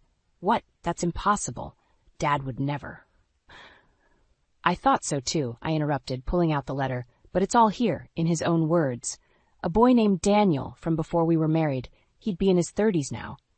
Hannah snatched the letter from my hands, her eyes scanning the words frantically. This can't be real. It has to be some kind of mistake. It's not, I said softly. I remember now little things that didn't make sense at the time. Phone calls he'd taken private, mysterious trips out of town. Hannah crumpled the letter in her fist. So what, our whole life was a lie? Everything Dad taught us about honesty and family, it was all bullshit? Hannah, please, I said, reaching for her. Your father loved us. This doesn't change that. She jerked away from me. How can you say that? He lied to us for decades. And now you're just going to defend him? I'm not defending anyone, I said, my own anger rising. I'm just as shocked as you are. But we need to think about what this means for our family now. Hannah laughed bitterly. What family? The one Dad lied to, or the secret one he kept hidden? Before I could respond, Mark's voice called from downstairs. Mom? Hannah? You up there? Hannah's eyes widened in panic. Don't tell him, she hissed. Not yet. I can't deal with this right now. I nodded, understanding her need for time to process. We'll talk more later, I whispered as Mark's footsteps approached. Hey, what's going on? Mark asked, poking his head into the attic. Family meeting in the dust? I forced a laugh. Just reminiscing. Your sister was helping me sort through some of your father's things. Mark's face softened. Oh, find anything interesting? Hannah and I exchanged a quick glance. Nothing earth-shattering, I lied, feeling the weight of the secret already. Well, come on down, Mark said. I picked up dinner on the way over. We can eat and catch up. As we made our way downstairs, my mind raced. How could I keep this from Mark? How would this secret affect our family? And what about Daniel? Did he even know about us? At the dining table, surrounded by my children, I felt the familiar comfort of family. But now there was an undercurrent of tension, a secret threatening to tear us apart. "So, Hannah," Mark said between bites, "how are things with Eric? You two worked everything out." Hannah's fork clattered to her plate. I don't want to talk about it." I saw the pain in her eyes, remembering her recent struggles with her husband's infidelity. Now, with her father's betrayal fresh in her mind, I could only imagine the turmoil she was feeling. "Hannah, honey," I started, reaching for her hand. She jerked away, standing abruptly. "I have to go. I can't be here right now." As she rushed out, leaving Mark confused and me heartsick, I realized our family would never be the same. The letter in my pocket felt like it weighed a ton, and I knew the worst was yet to come. My hands shook as I stirred sugar into my coffee, watching the door of the small cafe. Any moment now, I'd come face to face with the living proof of Ben's betrayal. Daniel, my husband's secret son. The bell above the door chimed, and a young man walked in, his eyes scanning the room. My breath caught in my throat. He looked so much like Ben, it was uncanny. Our eyes met, and he hesitated before approaching my table. I stood, my legs unsteady. "You must be Daniel," I said, my voice barely above a whisper. "I'm Rachel, Ben's wife." Daniel stiffened, his eyes narrowing in suspicion. "Wife? I don't understand. My father wasn't married." We sat down, the tension palpable between us. I clasped my hands tightly, trying to steady myself. "I'm afraid there's a lot you don't know, Daniel, and a lot I've only recently discovered myself." His jaw clenched. "What are you talking about? Who are you really?" I pulled out the letter, sliding it across the table. "This explains everything. I found it in Ben's things after he passed away 2 years ago." Daniel's hands trembled as he read, his face growing paler with each line. When he finished, he looked up at me, his eyes filled with a mix of anger and confusion. "This can't be true. My father, he wouldn't have abandoned me like this." "I'm so sorry, Daniel," I said, reaching out to touch his hand. He jerked away as if burned. "Don't," he snapped. "You don't get to comfort me. You had him for years, you and your other children." The bitterness in his voice stung. "We didn't know about you either, Daniel. This is a shock for all of us." He laughed humorlessly. "A shock? My entire life has been a lie. And now you show up, expecting what? That will be one big happy family?" I shook my head. "No, I don't expect anything. I thought you deserved to know the truth." Daniel stood abruptly, his chair scraping loudly against the floor. "The truth? The truth is that my father was a liar and a coward, and you're just the messenger of his betrayal." As he stormed out, I felt the eyes of other patrons on me. Whispers and curious glances made my cheeks burn with shame. This wasn't how I'd imagined our meeting would go. My phone buzzed insistently. Hannah's name flashed on the screen. With a heavy sigh, I answered. "Mom, where are you? I've been trying to reach you all morning." Hannah's voice was tight with worry and lingering anger. I'm out, honey. I had an errand to run." "An errand? Mom, we need to talk about this. About him." I closed my eyes, dreading the conversation to come. "I know, sweetheart. I'll be home soon, and we can discuss everything." "Everything?" Hannah's voice cracked. "Like how Dad lied to us our entire lives? Or how you're suddenly okay with it?" "Hannah, please, it's not that simple." "It is that simple, Mom. Dad cheated, had another kid, and lied about it, and now you want us to what? Welcome this stranger into our family?" I felt a headache building behind my eyes. "We'll talk when I get home. I promise." As I hung up, I noticed Daniel lingering outside the cafe, staring at me through the window. Our eyes met, and for a moment I saw a flicker of something, longing perhaps, before he turned and walked away. I gathered my things, my mind reeling. How could I bridge the gap between my children and this young man who was such a victim as they were? And how could I reconcile the man I thought I knew with the secrets he'd kept? As I stepped outside, the weight of responsibility settled heavily on my shoulders. I had to find a way to bring this fractured family together, even if it meant facing painful truths and long-buried secrets. The road ahead would be difficult, but I was determined to see it through.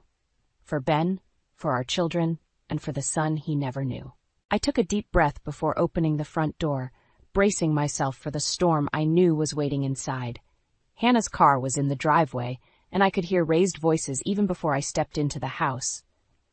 "How could you keep this from us, Mom?" Hannah's voice cracked with anger and hurt. "We had a right to know." I walked into the living room to find Hannah pacing, her face flushed, while Mark sat on the couch, his head in his hands. The tension in the air was palpable. "I'm sorry," I said, my voice barely above a whisper. "I was trying to process it myself before."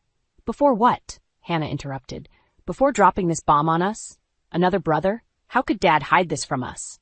Her voice cracked, and I could see the tears welling up in her eyes. "I can't handle another betrayal right now." Mark finally looked up, his expression a mix of confusion and concern. "Hannah, calm down. We need to approach this rationally." "Rationally?" Hannah scoffed. "There's nothing rational about this, Mark. Our entire childhood was built on a lie." I stepped forward, reaching out to my daughter. "Hannah, sweetheart, please. Your father loved you both very much. This doesn't change that." She jerked away from my touch. "Doesn't it? He had a whole other life, Mom, a son he never told us about. How can you defend him?" "I'm not defending anyone," I said, feeling my own emotions rising. "I'm just as shocked as you are, but we need to figure out how to move forward." Mark stood up, always the peacemaker. "Mom's right, we can't change the past, but we can decide how to handle this now. Have you met him, Daniel?" I nodded, feeling a lump form in my throat. "Yes, this morning. He didn't know about us either. He's struggling with this just as much as we are." Hannah laughed bitterly. "Oh, poor him. Welcome to the club of Dad's lies and disappointments." "That's not fair," I said, my voice sharper than I intended. "Daniel is as much a victim in this as we are. He grew up without a father, never knowing why he was abandoned." "So what? We're supposed to welcome him with open arms?" Hannah's voice dripped with sarcasm. "One big happy family?"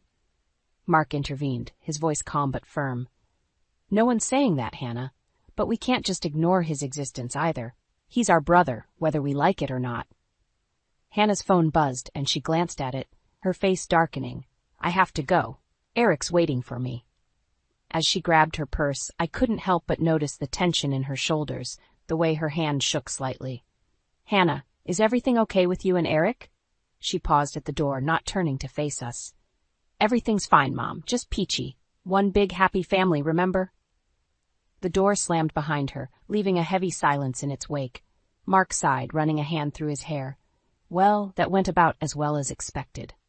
I sank onto the couch, suddenly feeling every one of my 63 years. "I don't know what to do, Mark. How do we move forward from this?" He sat next to me, placing a comforting hand on my shoulder. "One day at a time, Mom. We'll figure it out together." As we sat there, the weight of our new reality settling around us, my phone buzzed. A text from an unknown number. "Rachel, it's Daniel. I've been thinking about our meeting. Can we talk again? There's so much I need to know." I showed the message to Mark, my heart racing. He nodded slowly. "You should meet him again. Maybe I could come too?" As I typed out a response, agreeing to another meeting, I couldn't shake the feeling that our lives were about to change irrevocably. The secrets of the past were unraveling, and I feared what other truths might come to light. But as I looked at Mark, saw the determination in his eyes, I felt a glimmer of hope. Whatever came next, we would face it as a family, no matter how complicated that family might become. I never imagined I'd be standing in my own kitchen, feeling like a stranger in my home.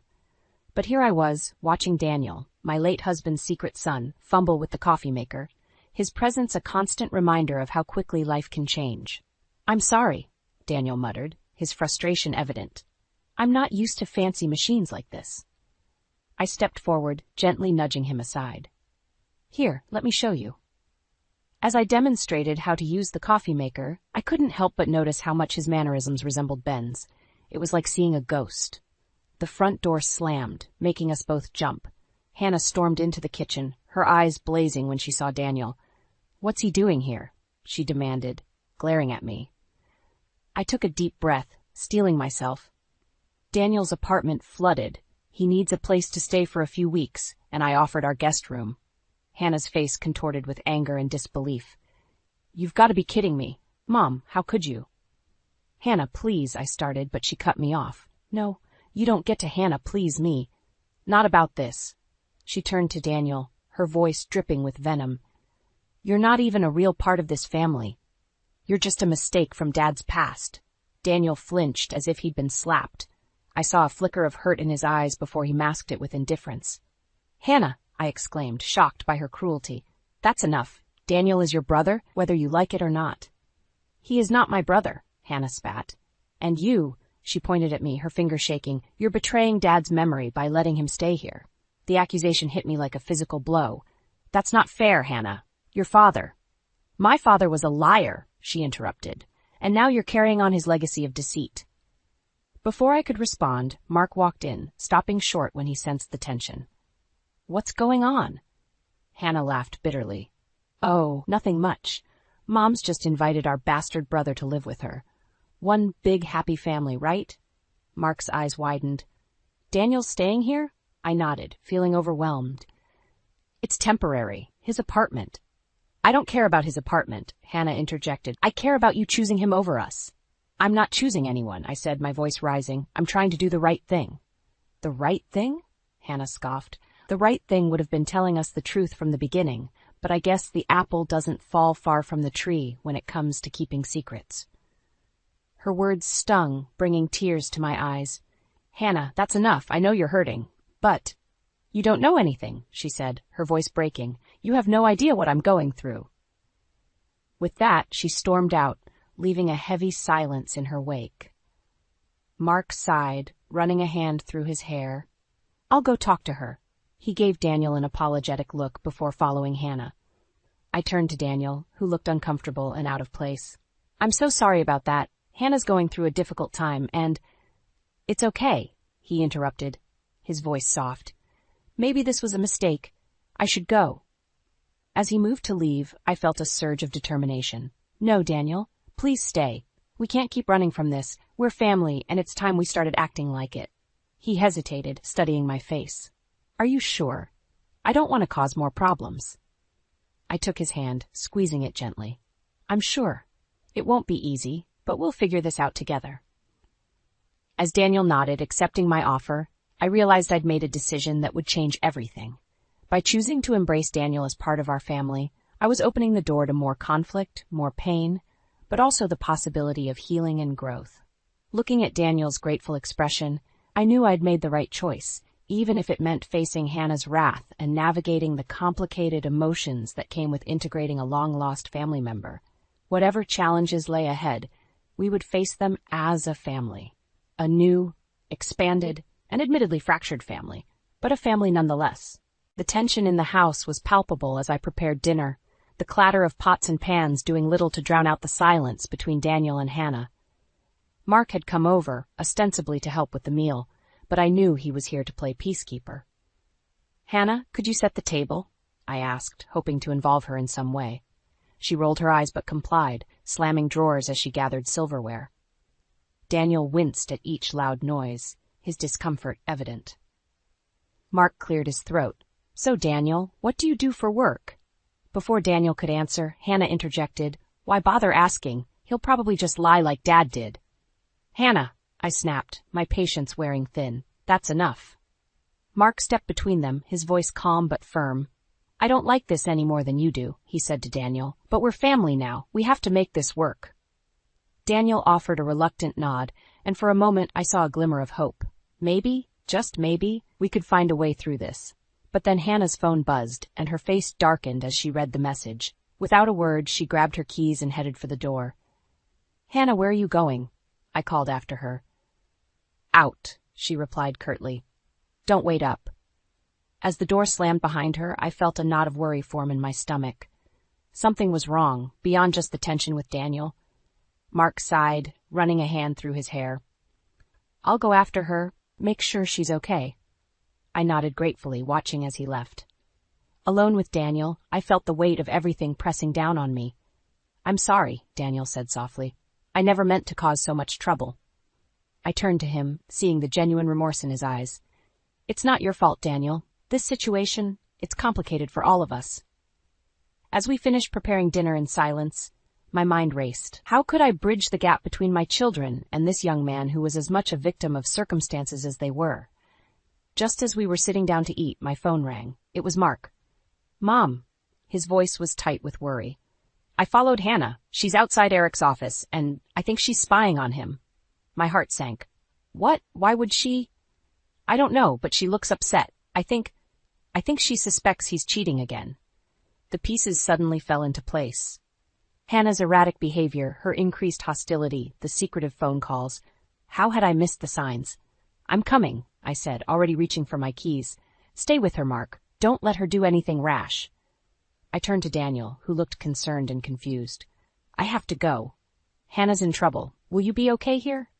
He nodded, understanding in his eyes. Go, take care of her. As I drove through the darkening streets, my mind whirled with possibilities. If Eric was indeed cheating again, it would devastate Hannah. And in her current state, with all the family drama, I feared what she might do. I spotted Mark's car first, then saw Hannah crouched behind a hedge, her eyes fixed on the building across the street. As I approached, I saw Eric emerge with a young woman, their body language intimate and familiar, Hannah's face contorted with rage and pain. She started to move, but I grabbed her arm. Let me go, she hissed. I'm going to show that lying bastard exactly what he's losing. Hannah, stop, I pleaded. This isn't the way. She turned to me, tears streaming down her face. Then what is, Mom? How do I make this pain stop? Dad lied, Eric lied, everyone lies. In that moment, looking at my broken, angry daughter, I realized the true cost of secrets and betrayal. It wasn't just about Ben's past or Daniel's presence.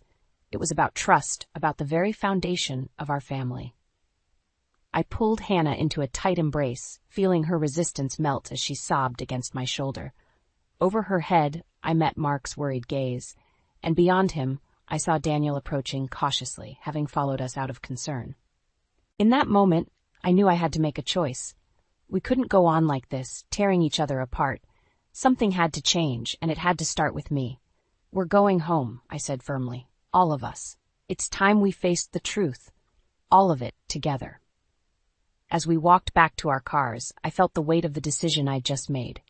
The road ahead would be difficult, but it was the only way forward. It was time to confront our past, heal our present, and forge a new future. As a family, I stood in my kitchen, surrounded by the chaos of last-minute preparations for our family gathering. The air was thick with tension, and I couldn't shake the feeling that something was about to explode. Hannah burst through the door, her eyes wild and her hair disheveled. Mom, I need to talk to you. Now. I set down the platter I was holding, my heart racing. What's wrong, sweetie? She glanced around nervously, then lowered her voice. I have proof. Eric's been cheating on me again. I'm going to expose him tonight in front of everyone. My blood ran cold. Hannah, no, this isn't the way to handle it. Let's talk about this. Talk? She scoffed. That's all we ever do. Talk and pretend everything's fine. Well, I'm done pretending. Before I could respond, the doorbell rang. Guests were arriving. The next hour was a blur of greetings and forced smiles. I watched Hannah like a hawk, terrified of what she might do. Daniel hovered awkwardly on the periphery, while Mark tried his best to keep conversations flowing. Eric arrived late, looking nervous. Hannah's eyes locked onto him, and I saw a dangerous glint in them. As everyone gathered in the living room, I cleared my throat. Thank you all for coming. I know it's been a difficult time for our family, but I hoped we could use this opportunity to... Oh, cut the crap, Mom, Hannah interrupted, standing up. You want to talk about difficult times? Let's talk about how my husband has been screwing his secretary for months. A collective gasp rippled through the room. Eric paled, stammering. Hannah, what are you? You thought you could get away with this? Hannah yelled, throwing a file of incriminating photos across the room. Everyone will know who you really are. The room erupted into chaos. Eric lunged for the photos, guests murmured in shock, and I stood frozen, watching my carefully orchestrated evening crumble. Hannah, please, I begged, finding my voice. This isn't the time or place. When is the time, Mom? She screamed, tears streaming down her face. When Dad was alive and lying to us? Or now, when his bastard son is living in our house like nothing happened? Daniel flinched at her words, and I saw Mark step protectively in front of him. That's enough, I shouted, surprising even myself with the force of my voice. Everyone, please, just calm down. But it was too late. The dam had broken, and years of pent-up resentment and secrets came flooding out. You knew, didn't you? Hannah accused, turning on me. You knew about Dad's affair, about Daniel, and you never said a word. I didn't know, I protested weakly, but doubt gnawed at me. Had there been signs I'd ignored? Eric, seeing an opportunity to deflect, jumped in. This is rich coming from you, Hannah. You want to talk about affairs? Why don't you tell everyone about your little fling with your college professor last year? The room fell silent, all eyes turning to Hannah. She looked like she'd been slapped. Is that true? I whispered, feeling like the ground was crumbling beneath my feet. Hannah's face crumpled. I was lonely. Eric was always working, and... So it's my fault? Eric sneered. You're no better than me, Hannah. No better than your father. Don't you dare compare me to him, Hannah screamed, lunging at Eric. Mark intercepted her, holding her back. Hannah, stop. This isn't solving anything. As I watched my children grapple with each other, surrounded by the shocked faces of our friends and family, I felt something inside me break. This was my fault. I'd let secrets fester, ignored the signs of trouble, all in the name of keeping the peace. Enough. The voice that cut through the chaos wasn't mine. It was Daniel's. He stood in the center of the room, his face a mix of anger and determination. Look at yourselves. You're tearing each other apart over lies and betrayals. Is this what family means to you? His words hung in the air, heavy with truth. I looked around the room, at the hurt and angry faces of my children, at the strangers who were supposed to be family, and I realized we'd reached a breaking point. In that moment, I knew I had a choice to make. I could let this destroy us, or I could find a way to bring us back together. But as Hannah's sobs echoed through the room and Eric stormed out, slamming the door behind him, I wondered if it was already too late. The aftermath of Hannah's revelation left our family in shambles.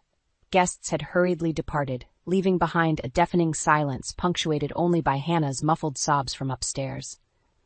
I stood in the wreckage of our living room, shattered glass and scattered photos at my feet, feeling utterly lost. Mark approached me, his face etched with concern. Mom, what do we do now? Before I could answer, Daniel's voice cut through the tension. We need to talk. All of us. No more secrets, no more lies. I nodded, feeling a mix of dread and relief. You're right. Hannah! I called up the stairs. Please come down. We need to sort this out. Moments later, Hannah appeared, her eyes red and puffy. She glared at Daniel but said nothing as she took a seat. I took a deep breath, steeling myself. All right, it's time we face the truth, all of it. No more hiding, no more pretending. What's there to say? Hannah spat. Dad was a liar, Eric's a cheater, and you, she pointed at me, you've been keeping secrets too. Our whole family is built on lies. That's not fair, Mark interjected. Mom didn't know about Daniel any more than we did. Didn't she? Hannah's eyes narrowed. Are you sure about that, Mom? You never suspected anything. I felt my chest tighten. I had my suspicions over the years, but I chose to trust your father. Maybe that was a mistake. A mistake? Hannah laughed bitterly. That's an understatement. And what about you, Hannah? Mark challenged. You're not innocent in all this either. Eric mentioned your affair. That was different, Hannah shouted, jumping to her feet. I was lonely, and Eric was always. Enough! Daniel's voice boomed, silencing us all. He stood, his eyes blazing with a mix of anger and determination. Listen to yourselves. You're so caught up in pointing fingers and assigning blame that you can't see what you're doing to each other, to this family. We all stared at him, stunned by his outburst. You think you're the only ones hurt by all this? Daniel continued, his voice breaking. I grew up without a father, never knowing why I was abandoned. And now I find out I have a whole family who sees me as nothing but a reminder of betrayal. His words hit me like a physical blow. I'd been so focused on my own pain, on protecting Hannah and Mark, that I'd neglected to truly see Daniel's suffering. We're destroying ourselves over secrets and lies, Daniel said, his voice softer now. This family can't heal unless we face the truth, all of it. The room fell silent as his words sank in. I looked at my children, at all three of my children, and saw the pain, anger, and fear etched on their faces. Daniel's right, I said, my voice trembling. We've all made mistakes, we've all kept secrets, but if we want to move forward, we need to lay everything out in the open. Hannah scoffed. And then what? We just forgive and forget? No, I said firmly. We acknowledge the hurt, we take responsibility for our actions, and we decide if we want to rebuild this family together. Mark nodded slowly. I'm willing to try if you all are. Hannah remained silent, her arms crossed tightly across her chest. Hannah? I prompted gently. She looked up, tears streaming down her face. I don't know if I can. It hurts too much. I moved to her, taking her hands in mine. I know, sweetheart, but we're family. We can get through this if we stick together. For a moment, I thought she might pull away, but then she collapsed into my arms, sobbing. I held her tightly, feeling my own tears start to fall. As I embraced my daughter, I caught Daniel's eye over her shoulder. He stood awkwardly to the side, uncertainty written across his face. I extended my hand to him, inviting him into our circle. Hesitantly, he stepped forward and Mark moved to include him. For the first time since this all began, I felt a glimmer of hope. We were broken, battered by secrets and lies, but we were together. As we stood there, holding on to each other, I realized this was just the beginning. We had a long, difficult road ahead of us, but for the first time I believed we might actually make it through, as a family. The weeks following our confrontation were a delicate dance of healing and hurt. Each day brought new challenges but also small victories. I watched my family, once fractured, slowly begin to mend. Hannah was the first to take a concrete step. One morning, she approached me, her eyes red-rimmed but determined. "Mom, I think I need help, professional help." I felt a surge of pride and relief. "That's very brave of you, sweetheart. I'll help you find someone." As Hannah started therapy, I noticed subtle changes. The sharp edges of her anger began to soften, replaced by a quiet introspection. She and Eric had decided to separate, but for the first time I saw her facing the future with strength rather than bitterness. Mark threw himself into work, but also made time for Daniel. I'd catch them talking late into the night, their voices low and earnest. Slowly, a tentative brotherhood began to form. Daniel remained a constant presence, his quiet determination to be part of the family, both heartwarming and heartbreaking. I found myself drawn to him, seeing echoes of Ben in his mannerisms and smile. One evening, as we all gathered for dinner, a new weekly tradition we'd started, I looked around the table and felt a wave of emotion wash over me. We'd been through hell, but here we were, still standing, still trying. "I have something to say," I began, my voice trembling slightly. All eyes turned to me. "We've been through hell, but we have to find a way to rebuild. Family means forgiveness and growth." Hannah nodded slowly. "I'm trying, Mom. It's not easy, but I'm trying." "We all are," Mark added, glancing at Daniel. Daniel cleared his throat. "I know I'm still new to all of this, but thank you for giving me a chance to be part of this family." I reached out, taking Daniel's hand in mine. "You've always been part of this family, Daniel. We just didn't know it yet." Hannah hesitated, then extended her hand to Daniel as well. "I'm sorry for how I treated you before. You didn't deserve that." As Daniel took Hannah's hand, I felt tears spring to my eyes. It wasn't perfect, but it was progress. "I have an idea," Mark said suddenly. "Why don't we go through Dad's old things together? Maybe we can all learn more about him, the good and the bad." The suggestion hung in the air for a moment. Then, to my surprise, Hannah nodded. "I'd like that." We spent the rest of the evening in the attic, sifting through boxes of Ben's belongings. There were moments of laughter as we uncovered old photographs and mementos, and moments of tension as we confronted reminders of his secrets. As I watched my children, all three of them, piece together the complex puzzle of their father, I felt a weight lift from my shoulders. We weren't hiding anymore. We were facing our past, together. "Mom, look at this," Daniel said softly, holding out a small notebook. It was Ben's journal from the year Daniel was born. With shaking hands, I opened it. Ben's familiar handwriting filled the pages, detailing his struggles, his regrets, and his love for all his children, including Daniel. He wanted to tell us, I realized, my voice barely a whisper. He was trying to find a way. We huddled together, reading Ben's words. There were tears and angry outbursts, but also moments of understanding and forgiveness. As the night wore on, I looked at my family, battered and bruised, but healing. We had a long way to go, but for the first time, I truly believed we would make it. "We've been through hell," I said, echoing my words from earlier, "but we're finding our way back. Together." Hannah leaned her head on my shoulder while Mark and Daniel exchanged a look of newfound brotherhood. In that moment, I felt Ben's presence, not as a source of betrayal, but as a reminder of the love that had brought us all together. We were a family redefined, shaped by secrets and lies, but ultimately bound by love and the choice to forgive. As we descended from the attic, arms linked and hearts lighter, I knew that whatever challenges lay ahead, we would face them as one. The path to healing was long, but we had taken the first steps together. And in the end, that's what family is all about. Lydia, how could Stephen do this to us? He's gambled away our savings. Esther's voice cracked with shock as she waved the bank statement in front of my face. I stared at the numbers, unable to comprehend the depth of my husband's betrayal. Our hard-earned retirement fund, the nest egg we'd carefully built over decades of sacrifice, had vanished into the abyss of his addiction. Esther's accusatory glare bore into me, as if I were somehow responsible for her son's reckless behavior. I swallowed hard, fighting back the tears that threatened to spill. I had no idea, I stammered, my hands trembling. He never told me anything. Esther scoffed, her lips curling into a sneer. Of course he didn't. You're too busy with your little hobbies to notice what's happening in your own home. Her words stung, but I knew better than to engage in her toxic games. Stephen had always been her golden child, capable of no wrong in her eyes. As if on cue, my husband shuffled into the kitchen, his eyes downcast and his shoulders slumped. He reeked of stale cigarettes and cheap whiskey, a far cry from the sharp-dressed professional he once was. Mom, Lydia? I'm sorry, he mumbled, his voice barely audible. I got in too deep and I couldn't stop.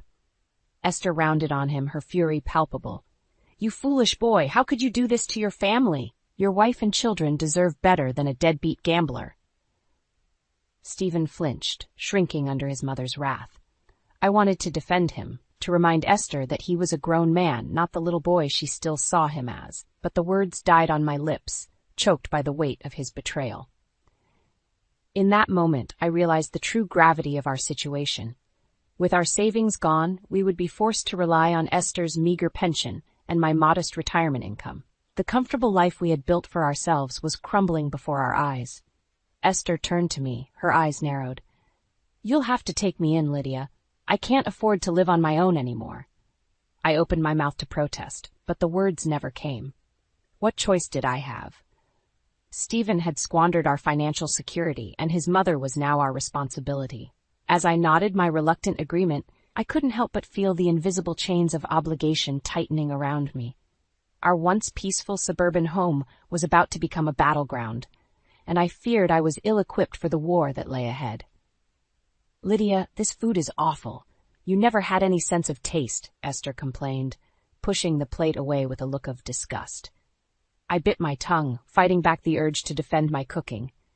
It was a losing battle, one I'd learned long ago not to engage in. Esther had always been critical, her sharp tongue a weapon she wielded with precision. Stephen, as usual, remained silent, his eyes fixed on his plate as he mechanically shoveled food into his mouth. He had long since given up trying to mediate the constant tension between his mother and me. Adam and Leah exchanged uncomfortable glances, caught in the crossfire of our dysfunctional family dynamic. I felt a pang of guilt, knowing that their childhood memories were tainted by scenes like this, played out over and over again. Grandma, the food is delicious, Leah offered, her voice gentle but strained. Mom worked hard on this meal, Esther scoffed, waving her hand dismissively. You're too kind, dear. Your mother has never been much of a cook. Adam shifted in his seat, his brow furrowed. Mom, maybe you should listen to Grandma's advice. She knows what she's talking about. I felt the familiar sting of his words, a reminder that even my own son had been swayed by Esther's manipulative ways. She had a knack for turning family members against one another, sowing seeds of doubt and discontent. As the meal dragged on, the tension in the air grew thicker, suffocating me with each passing minute. I longed for the days when our family gatherings had been filled with laughter and warmth, before Esther's presence had cast a dark shadow over our home. After what felt like an eternity, the dishes were cleared, and Esther retreated to her room, leaving a trail of criticism in her wake. Stephen, as always, followed dutifully, his loyalty to his mother unwavering. I sank onto the couch, exhausted by the constant battle to maintain a semblance of normalcy. Adam and Leah hovered nearby, their expressions a mix of pity and frustration. Mom, you shouldn't let her get to you like that, Leah said softly, taking a seat beside me. Grandma is just, well, you know how she is. I forced a smile, but it felt hollow. I know, dear. It's just, sometimes it feels like she's slowly chipping away at me, piece by piece.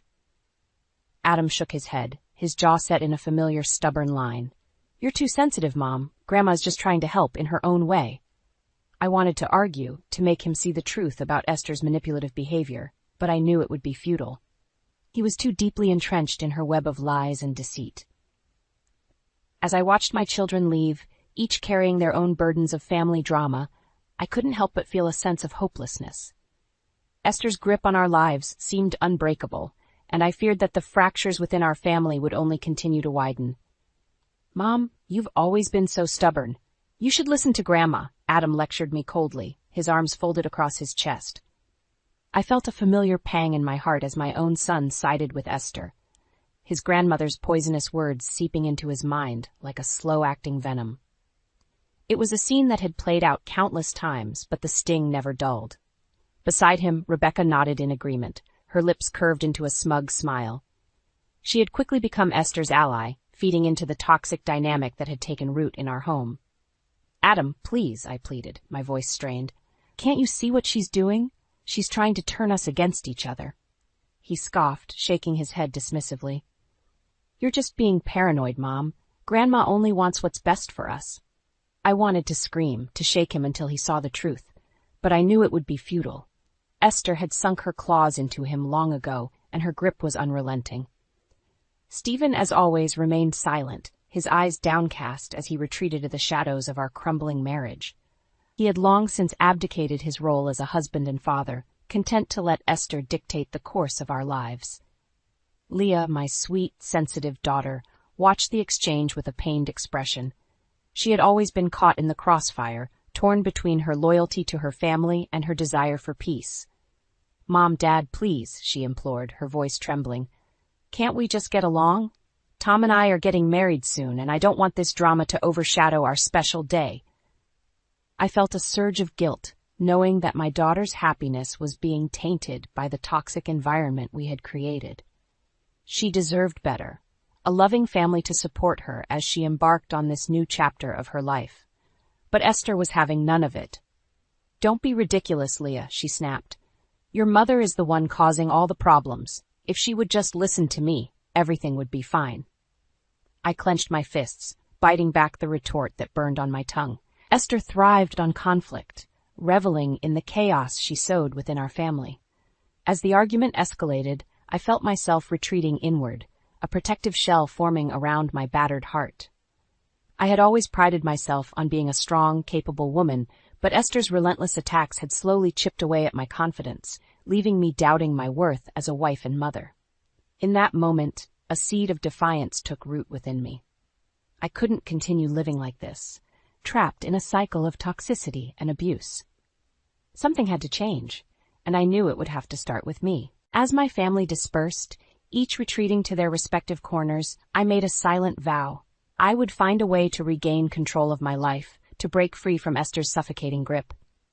It was a daunting task, but I was determined to succeed, no matter the cost. Lydia, why are you working? Are you up to something no good? Rebecca asked, her voice dripping with false concern as she leaned against the kitchen counter. I fought back the urge to roll my eyes, what knowing that any reaction would only fuel her twisted games. Esther's influence had seeped into her like a poisonous venom, turning my once pleasant daughter-in-law into a master of subtle manipulation. I'm just trying to keep busy, I replied, forcing a tight smile. It gets a little lonely around here during the day. Rebecca's lips curved into a sickly sweet smile, her eyes glinting with malice. Well, we wouldn't want you getting into any trouble, would we? A woman your age, working with all those young people, who knows what kind of ideas they might put in your head. The implication hung heavy in the air, a thinly veiled accusation of infidelity. I felt my cheeks flush with anger, but I refused to take the bait. Esther and Rebecca thrived on conflict, and I was determined not to give them the satisfaction. I appreciate your concern, Rebecca, I said evenly, but I can assure you my intentions are pure. I'm simply trying to make the most of my retirement years. Her smile faltered for a moment, and I saw a flicker of frustration cross her features. She had expected me to lash out, to play into her twisted narrative, but I had learned to control my emotions, to deny her the drama she so desperately craved. As if on cue, Esther shuffled into the kitchen, her eyes narrowed with suspicion. "What's going on in here?" she demanded, her gaze darting between us. Rebecca quickly recovered, her mask of concern slipping back into place.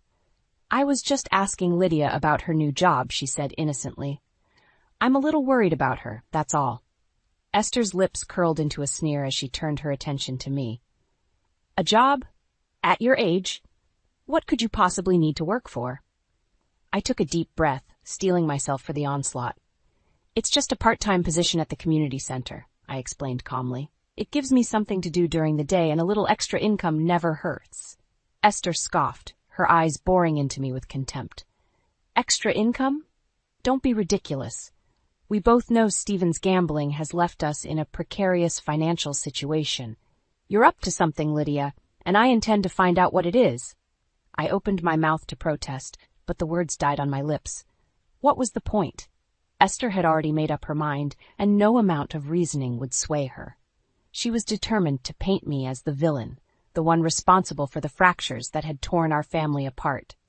As Esther and Rebecca continued to whisper and speculate, their voices a constant buzz in my ear, I felt a familiar sense of isolation creep over me. Stephen, as always, was nowhere to be found, content to let his mother and wife wage their war of words without him. In that moment, I realized that the only person I could truly rely on was myself. If I wanted to preserve what little dignity I had left, I would have to find a way to rise above the toxicity that had engulfed our home. Leah's voice broke through my thoughts, a welcome reprieve from the chaos. "Mom, can we talk for a minute?" I nodded gratefully, eager to escape the suffocating atmosphere of the kitchen. As we retreated to the privacy of the living room, I felt a glimmer of hope. Perhaps, in my daughter's understanding and support, I would find the strength to weather this storm. "I need to tell you something, Mom. Dad's been seeing another woman," Leah blurted out, her eyes brimming with tears. The words hit me like a physical blow, knocking the wind out of me.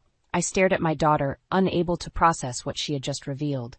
Stephen, my husband of nearly 4 decades, had been unfaithful. "Are you sure?"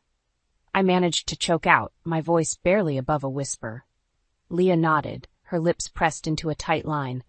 "Tom's friend saw them together at a restaurant last week. They were holding hands and acting like a couple." A wave of nausea washed over me as the reality of Stephen's betrayal sank in. All those nights he had claimed to be working late, all the excuses and lies, they had been a smokescreen to cover up his affair. Anger bubbled up inside me, a white-hot fury that threatened to consume me. How could he do this to our family? To me? After everything we had been through, after all the sacrifices I had made to keep our household afloat in the wake of his gambling addiction, this was how he repaid me. "That bastard," I hissed, clenching my fists. "I'll kill him." Leah's eyes widened, and she reached out to grasp my hand. "Mom, please, don't do anything rash. We need to handle this carefully." I took a deep breath, trying to rein in my emotions. Leah was right, as much as it pained me to admit it. Confronting Stephen in a blind rage would only give him the upper hand, allowing him to play the victim as he so often did. "You're right," I conceded, my voice steadier now. "We need to be smart about this." Leah nodded, her expression grim. "I'm so sorry, Mom. I know how much this must hurt." I forced a weak smile, touched by her concern. "It's not your fault, sweetheart. Your father made his choices, and now he'll have to face the consequences." As Leah left to rejoin her fiancé, I felt a newfound sense of determination coursing through my veins. Stephen had crossed a line, and this time there would be no forgiveness, no second chances. He had shattered the fragile trust that had held our family together, and for that he would pay dearly. I paced the living room, my mind racing with possibilities. I could confront him, demand a divorce, and take him for every penny he had left. Or perhaps a more subtle approach was called for, a slow and methodical dismantling of his life until he was left with nothing but the ashes of his own making. As I mulled over my options, a familiar voice broke through my thoughts. "Lydia, what's going on? You look like you've seen a ghost." I turned to find Esther regarding me with a mixture of curiosity and disdain. Of course, she would be the last to know about Stephen's indiscretions. Her precious son could do no wrong in her eyes. A wicked smile curved my lips as a plan began to take shape. If Esther wanted to remain blissfully ignorant of her son's failings, so be it. But she would soon learn that her blind loyalty had consequences, and I would be the one to deliver that harsh lesson. "Nothing's wrong, Esther," I replied smoothly. "In fact, everything is about to change for the better." "I'm leaving you, Stephen. I refuse to live in this misery any longer," I declared, thrusting a packed suitcase into his hands. Stephen blinked at me, his expression a mixture of confusion and disbelief. "What are you talking about, Lydia? Where are you going?" "Away from you," I spat, my voice trembling with barely contained rage. "Away from this toxic household and your constant betrayal." Realization dawned on his face, and he had the decency to look ashamed, if only for a moment. "Leah told you about the affair, didn't she?" I nodded, my jaw clenched. "How could you, Stephen? After everything we've been through, how could you do this to our family?" He shrugged, his eyes cold and devoid of remorse.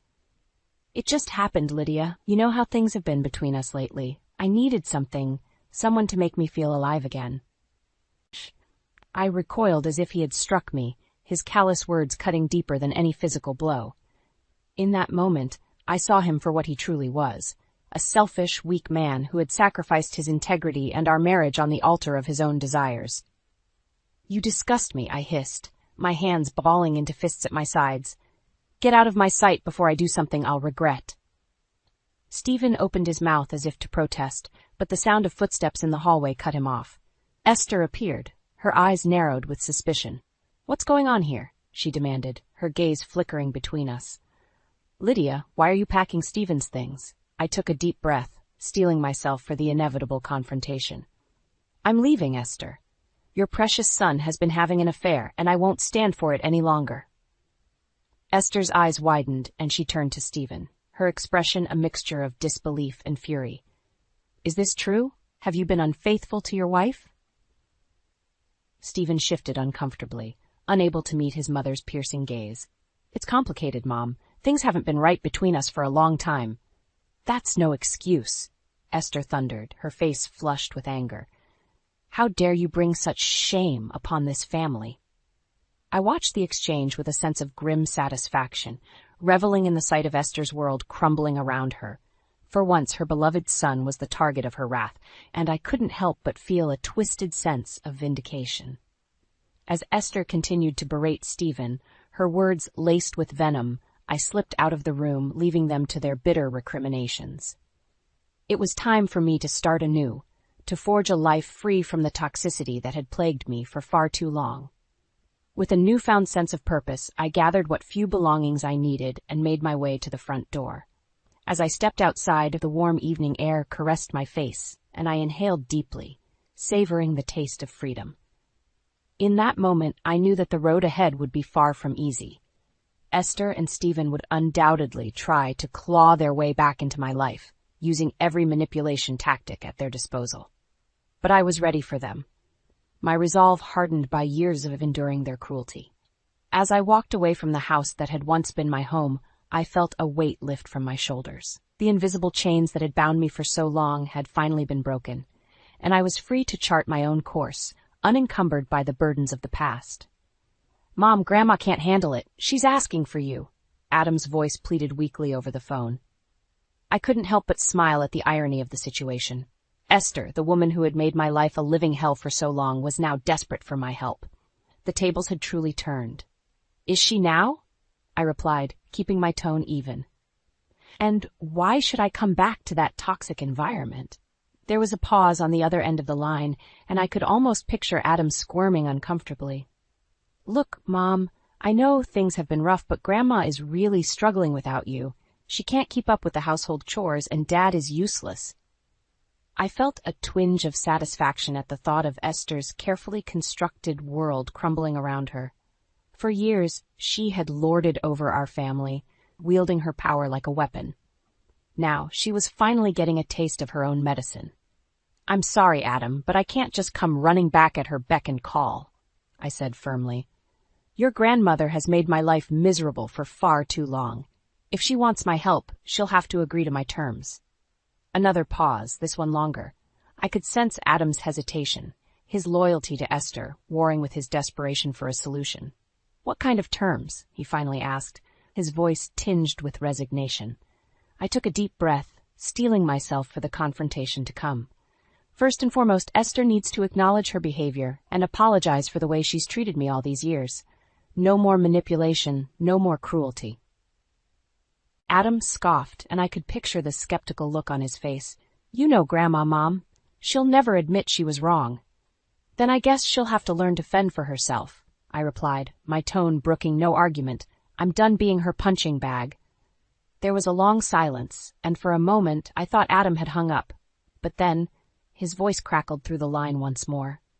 Okay, Mom, I'll talk to her and see what I can do, but I can't make any promises. That's all I ask, I said, feeling a sense of relief wash over me. The first step had been taken, the gauntlet thrown down. Now it was up to Esther to decide how far she was willing to go to regain my cooperation. As I ended the call, I couldn't help but feel a sense of pride in my newfound strength. For too long, I had allowed Esther to dictate the terms of my life, to strip me of my dignity and self-worth. But no more. This was my chance to reclaim what was rightfully mine. And I wasn't about to let it slip through my fingers. Over the next few days, I waited patiently for Adam's response, steeling myself for the inevitable backlash from Esther. She was a proud woman, and admitting her wrongdoing would be a bitter pill to swallow. But as the days turned into weeks and still no word came, I began to realize the true extent of Esther's stubbornness. She would rather suffer in her own misery than swallow her pride and seek my help. It was then that I knew my true revenge had begun. By refusing to play by Esther's rules, by denying her the control she so desperately craved, I was slowly but surely dismantling the very foundation of her power. And as Leah's bond with me grew stronger, her eyes opening to the truth of her grandmother's manipulations, I knew that my victory was all but assured. The tide had turned, and Esther's reign of terror was coming to an end, one painful step at a time. I've decided to live with Mom. She needs me, and I need her, Leah announced, her voice resolute as she began packing her belongings. I watched in stunned silence as my daughter methodically sorted through her things, separating the essentials from the clutter that had accumulated over the years. Her movements were purposeful, her expression one of steely determination.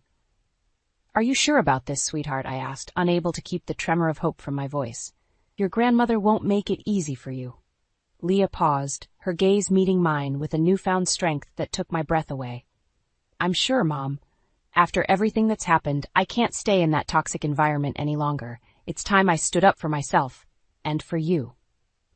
A lump formed in my throat as I pulled her into a fierce embrace, overwhelmed by a surge of pride and love. My daughter, once so conflicted and torn by the family drama, had finally found her voice, her inner strength. As we held each other, I couldn't help but think back to the dark days when Esther's grip on our lives had seemed unbreakable. Her manipulation had seeped into every corner of our existence, poisoning our relationships and robbing us of our dignity. But now the tide had turned. With Leah by my side, a united front against the forces that had sought to tear us apart, I felt a renewed sense of hope blossoming within me. Over the next few days, we settled into our new living arrangement, creating a sanctuary of peace and love in the midst of the chaos that had once consumed us. Leah's presence was a balm to my weary soul, a reminder that even in the darkest of times there was light to be found. And as we spent more time together, sharing our stories and supporting one another, I began to see the cracks forming in Esther's carefully constructed facade. Her hold on Adam, once so ironclad, was slowly but surely loosening. It started with small things, a missed phone call, a canceled dinner plan. But soon, the signs became more pronounced. Adam would show up at our door, his expression one of bewilderment and uncertainty, as if he were finally seeing the truth that had been hidden from him for so long. Mom, Grandma is different, he confided in me one evening, his brow furrowed in confusion. She's not the same person I thought she was. I nodded, understanding dawning in my heart. Esther's power had always been rooted in her ability to manipulate, to twist the truth to suit her own agenda. But with Leah and me standing firm, refusing to play her games, that power was slowly slipping away. As the weeks passed, the distance between Adam and his grandmother grew wider, a chasm of disillusionment that even Rebecca's subtle machinations couldn't bridge. And with each passing day, Stephen's life seemed to unravel further, his once proud demeanor crumbling under the weight of his own failures. It was a bittersweet victory, to be sure. Part of me still loved the man I had once pledged my life to, the father of my children. But his actions had set in motion a chain of events that had nearly destroyed us all, and for that there could be no forgiveness. As I watched Leah blossom in our newfound sanctuary, her smile radiant and her spirit soaring, I knew that I had made the right choice. Our family had been fractured, broken by the toxic influences that had wormed their way into our lives. But now we were on the path to healing, to reclaiming the love and respect that had once bound us together. And as for Esther and Stephen, their fate was sealed. They had sown the seeds of their own destruction, and now they would reap the bitter harvest of their actions. For in the end, love and truth would always triumph over manipulation and deceit. The doorbell rang loudly, startling me from my thoughts as I stood in the doorway of our new suburban home in North Carolina. I had been trying to shake off the lingering doubts that had plagued me since the move, but the shrill sound snapped me back to reality. "Why haven't you invited me over yet, Evelyn?" Sylvia's voice cut through the air like a knife, her tone laced with accusation. I took a deep breath, steeling myself for the confrontation. "Sylvia, we just moved in last week. We needed time to settle." Her eyes narrowed as she brushed past me, her oppressive presence filling the entryway. Daniel followed closely behind, his silence a tacit approval of his mother's intrusion. "Well, I'm here now," Sylvia declared, her gaze sweeping over the half-unpacked boxes. "You could use some help getting organized." Before I could respond, she had already made her way into the living room, her critical eye assessing every detail. I exchanged a weary glance with Daniel, but he merely shrugged, offering no support. As the days passed, Sylvia's presence became increasingly suffocating. She would arrive unannounced, rearranging furniture and critiquing my housekeeping skills. Daniel seemed oblivious to the tension, content to let his mother dictate the terms of our lives. One evening, as I was sorting through our financial documents, a discrepancy caught my eye. A separate bank account, with Daniel's name on it, had been siphoning money from our joint account for years. Confronting him, I felt a sickening sense of betrayal wash over me. "It's just something my mother set up for emergencies," he explained, his tone dismissive. "She's always looked out for us." I wanted to scream, to demand an explanation for this deceit, but the words caught in my throat. Sylvia's smug expression said it all. She had been manipulating us from the very beginning, and Daniel was too weak to see it. As I lay awake that night, my mind raced with the realization that the life I had envisioned, a partnership built on love and trust, was nothing more than an illusion. Sylvia's grip on our family was tightening, and I knew I had to find a way to break free before it was too late. I couldn't help but reminisce about the day I met Daniel over a decade ago at a local charity event. He had been so charming, his easy smile and warm demeanor instantly putting me at ease. Our courtship had been a whirlwind, and before I knew it, we were exchanging vows, promising to love and cherish each other for better or worse. Little did I know how quickly the worse would come.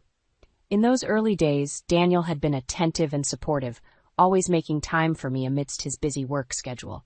But as the years passed, I noticed a subtle shift. His decisions, once made with confidence, became contingent on his mother's approval. "Sylvia thinks we should invest in real estate," he would say, or "Mom believes we should take that vacation to Hawaii." At first, I brushed it off, chalking it up to a close mother-son bond. But as time went on, Sylvia's influence became more pervasive, her opinions carrying more weight than my own. I remember the day Daniel announced that Sylvia would be moving in with us. Her husband had passed away, and she was supposedly struggling to look after herself. I had protested, arguing that we needed our own space as a couple, but Daniel had been adamant. "She's my mother, Evelyn," he had said, his tone brooking no argument. "She needs us." And so Sylvia had taken up residence in our home, her presence looming over us like a dark cloud. She would criticize my housekeeping, rearrange the furniture to her liking, and make snide comments about my cooking. Daniel, ever the dutiful son, would simply nod along, oblivious to the strain it was putting on our marriage. As the months wore on, I found myself increasingly isolated, my voice drowned out by Sylvia's domineering personality. Daniel seemed content to let her call the shots, deferring to her on every decision, no matter how small. It was during those lonely nights lying awake beside my sleeping husband that I realized the depth of my isolation. The man I had married, the one who had promised to be my partner in life, had become a mere shadow of himself, beholden to his mother's every whim. And as I stared into the darkness, a seed of resentment took root, a silent vow to reclaim the life that had been stolen from me. "Sylvia needs to move in with us," Daniel announced one evening over dinner, his tone leaving no room for argument. I froze, my fork halfway to my mouth. "What? Why would she need to do that?" He sighed, as if I were being deliberately obtuse. "Her husband passed away last year. She's struggling to take care of herself." I studied his face, searching for any hint of hesitation or doubt, but found none. He seemed utterly convinced of the necessity of this decision. "Daniel, we barely have enough space for the two of us," I protested. "Where would she even stay?" "We'll convert the study into a bedroom for her," he replied, as if it were the most obvious solution in the world. I opened my mouth to argue further, but the words died on my lips. I could see the determination in his eyes, the unwavering loyalty to his mother that had always been there, simmering beneath the surface. In that moment, I realized that no matter what I said, no matter how logical or reasonable my objections might be, he had already made up his mind. Sylvia would be moving in, and my opinion was little more than a formality. So, like the dutiful wife I had been trained to be, I acquiesced, pushing down the nagging sense of dread that threatened to consume me. Within weeks, Sylvia had taken up residence in our once peaceful home, her presence permeating every corner like a noxious gas. She would rearrange the furniture to her liking, criticize my cooking, and make snide comments about my housekeeping skills. Daniel, ever the obedient son, would simply nod along, seemingly oblivious to the tension that crackled between his wife and mother. I tried to be understanding, to make allowances for the grief she must have been feeling after losing her husband. But as the months wore on, it became increasingly clear that Sylvia's behavior had little to do with mourning and everything to do with control. She delighted in undermining me at every turn, whether it was questioning my parenting decisions or second-guessing my choices for the household. And Daniel, caught in the middle, would inevitably side with his mother, leaving me feeling isolated and alone in my own home. The strain began to take its toll, and I found myself retreating into a shell, my once vibrant personality dulled by the constant barrage of criticism and disapproval. I would lie awake at night, staring at the ceiling, wondering how I had allowed my life to spiral so far out of control. But even in my darkest moments, a tiny flicker of defiance burned within me, a refusal to surrender completely to the oppressive force that had taken over my home. I clung to that ember, nurturing it, feeding it with every slight and insult until it grew into a raging fire fueled by a desire for revenge. As my pregnancy progressed, Sylvia's overbearing nature reached new heights. She would constantly criticize my housekeeping, insisting that the dust and clutter were hazardous to the baby's health.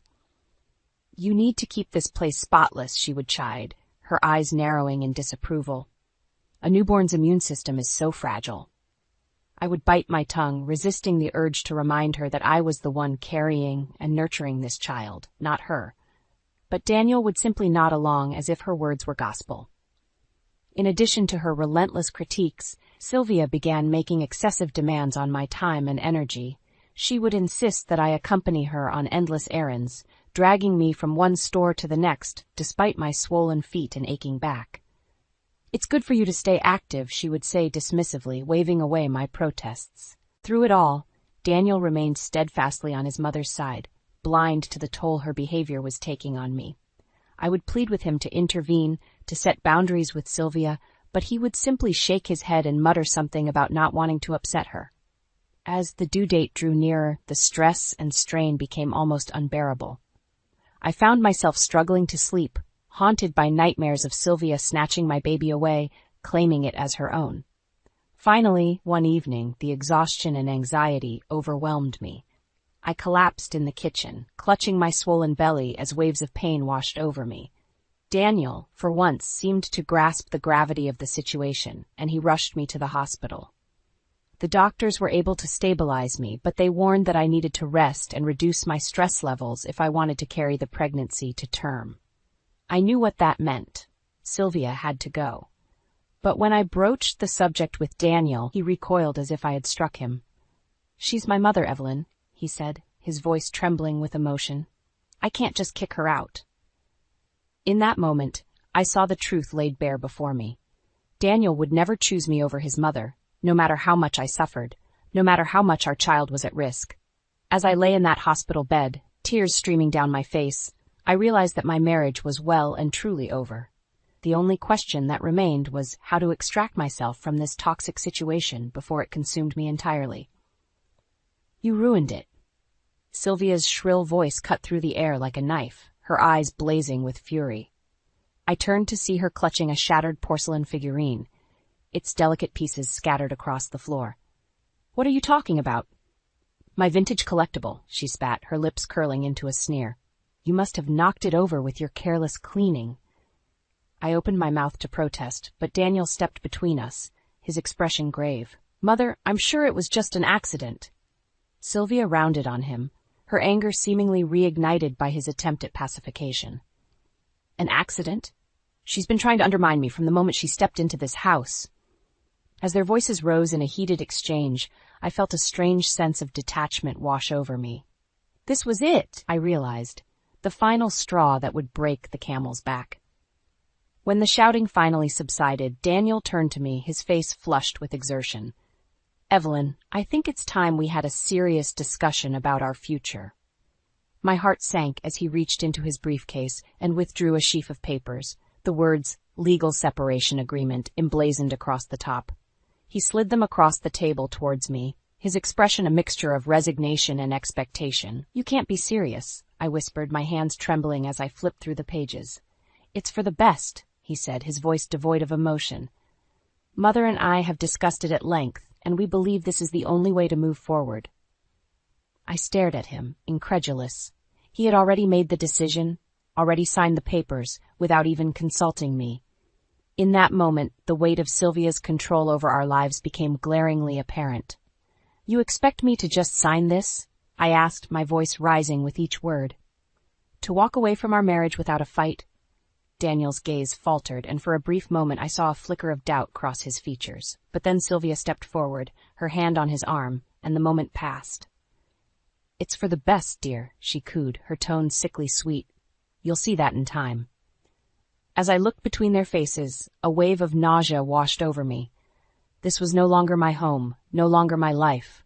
I was a mere spectator, watching as they made decisions that would forever alter my future.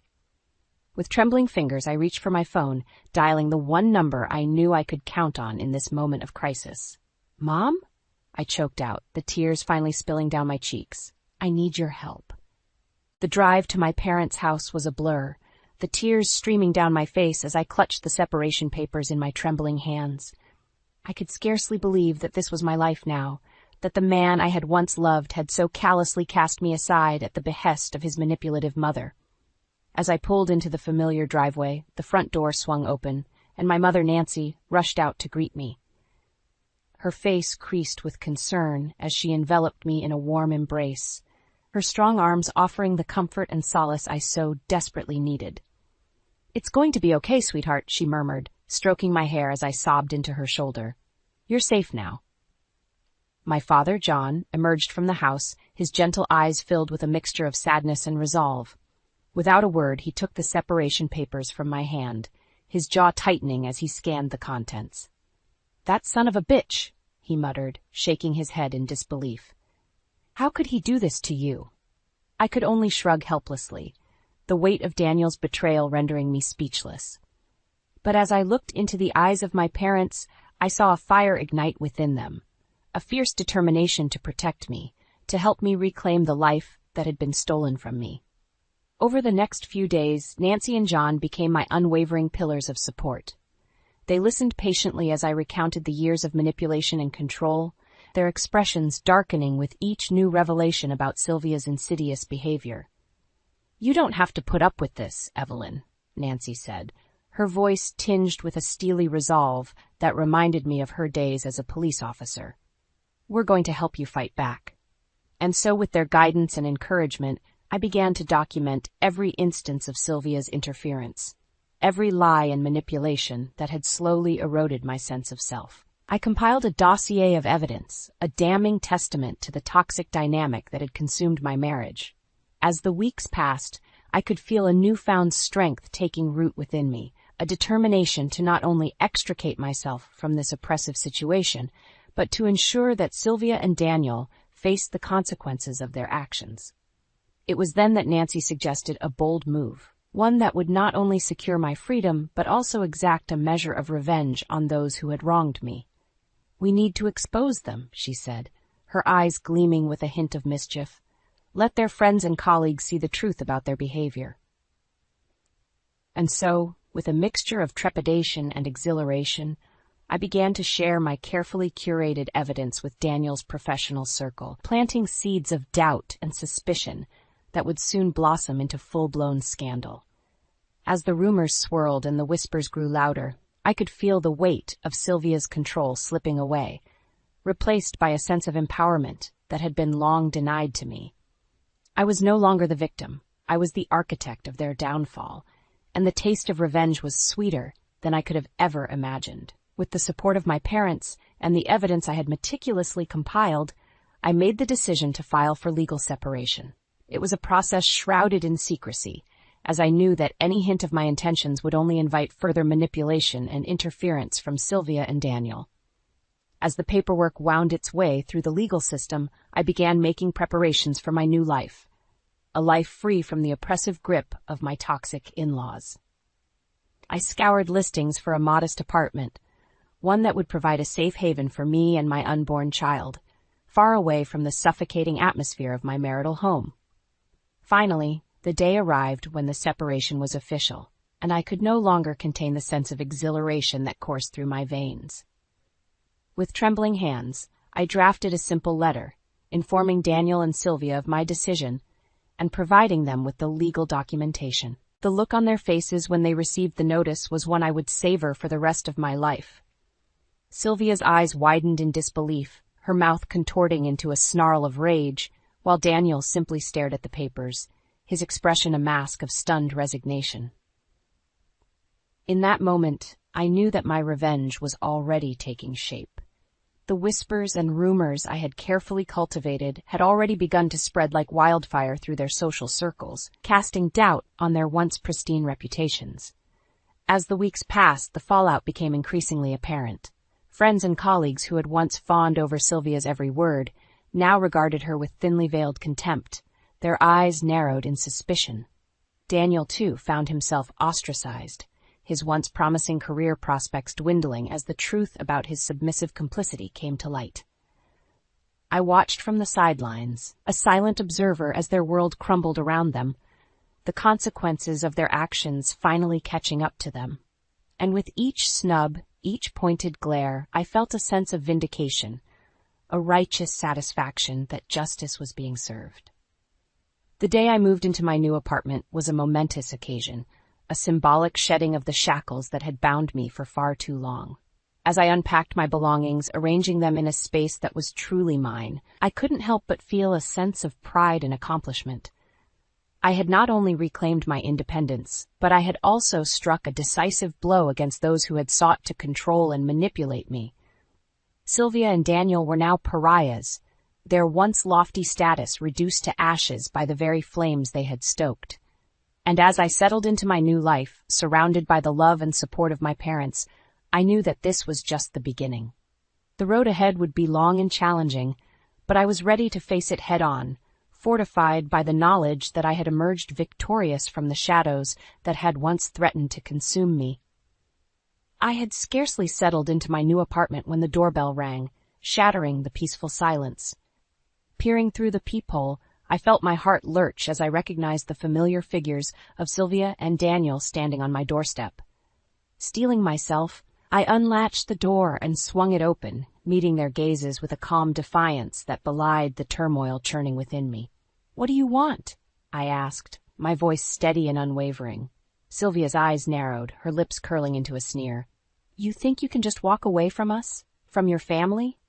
I held her gaze unflinching. This is my home now. You're not welcome here.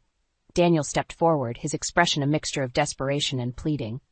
Evelyn, please, let's talk about this. I shook my head, reaching into the drawer beside the door and retrieving the stack of separation papers. There's nothing to talk about, Daniel. It's over. As I handed him the documents, his eyes widened in disbelief, as if the reality of our situation was finally sinking in. Sylvia, however, remained undeterred, her fury bubbling just beneath the surface. You ungrateful wretch, she spat, her voice trembling with rage. After everything we've done for you, this is how you repay us. I couldn't help but laugh, a bitter sound that echoed through the hallway. Everything you've done for me? You mean the years of manipulation and control? The constant undermining of my autonomy? Sylvia recoiled as if struck, her eyes narrowing dangerously. How dare you speak to me like that? But I had found my strength, my resolve fortified by the knowledge that I was no longer beholden to her toxic influence. I dare because I'm finally free of you, I said, my voice ringing with conviction, free of the lies, the deceit, the financial manipulations. Daniel's head snapped up at that, his brow furrowing in confusion. What financial manipulations? I fixed him with a steely gaze, reveling in the opportunity to finally expose the truth. Did you really think I wouldn't find out about the secret bank account? The one your mother has been siphoning money into for years? Sylvia's face drained of color, her mouth opening and closing like a fish gasping for air. Daniel, meanwhile, looked utterly stricken, as if the ground had been ripped out from beneath his feet. Is this true, Mother? He asked, his voice barely above a whisper. Sylvia's eyes darted back and forth, her composure crumbling under the weight of her exposed deception. In that moment, I knew I had won. Not just the battle, but the war. Get out, I said, my voice laced with a finality that brooked no argument. Both of you, and don't ever come back. As they turned to leave, their heads bowed in defeat, I couldn't help but feel a sense of triumph wash over me. I had reclaimed my life, my dignity, and my future, all at the expense of those who had sought to control and manipulate me. And as I closed the door behind them, shutting out the toxic shadows of my past, I knew that this was just the beginning. A new chapter was unfolding, one filled with the promise of freedom, independence, and the opportunity to thrive on my own terms.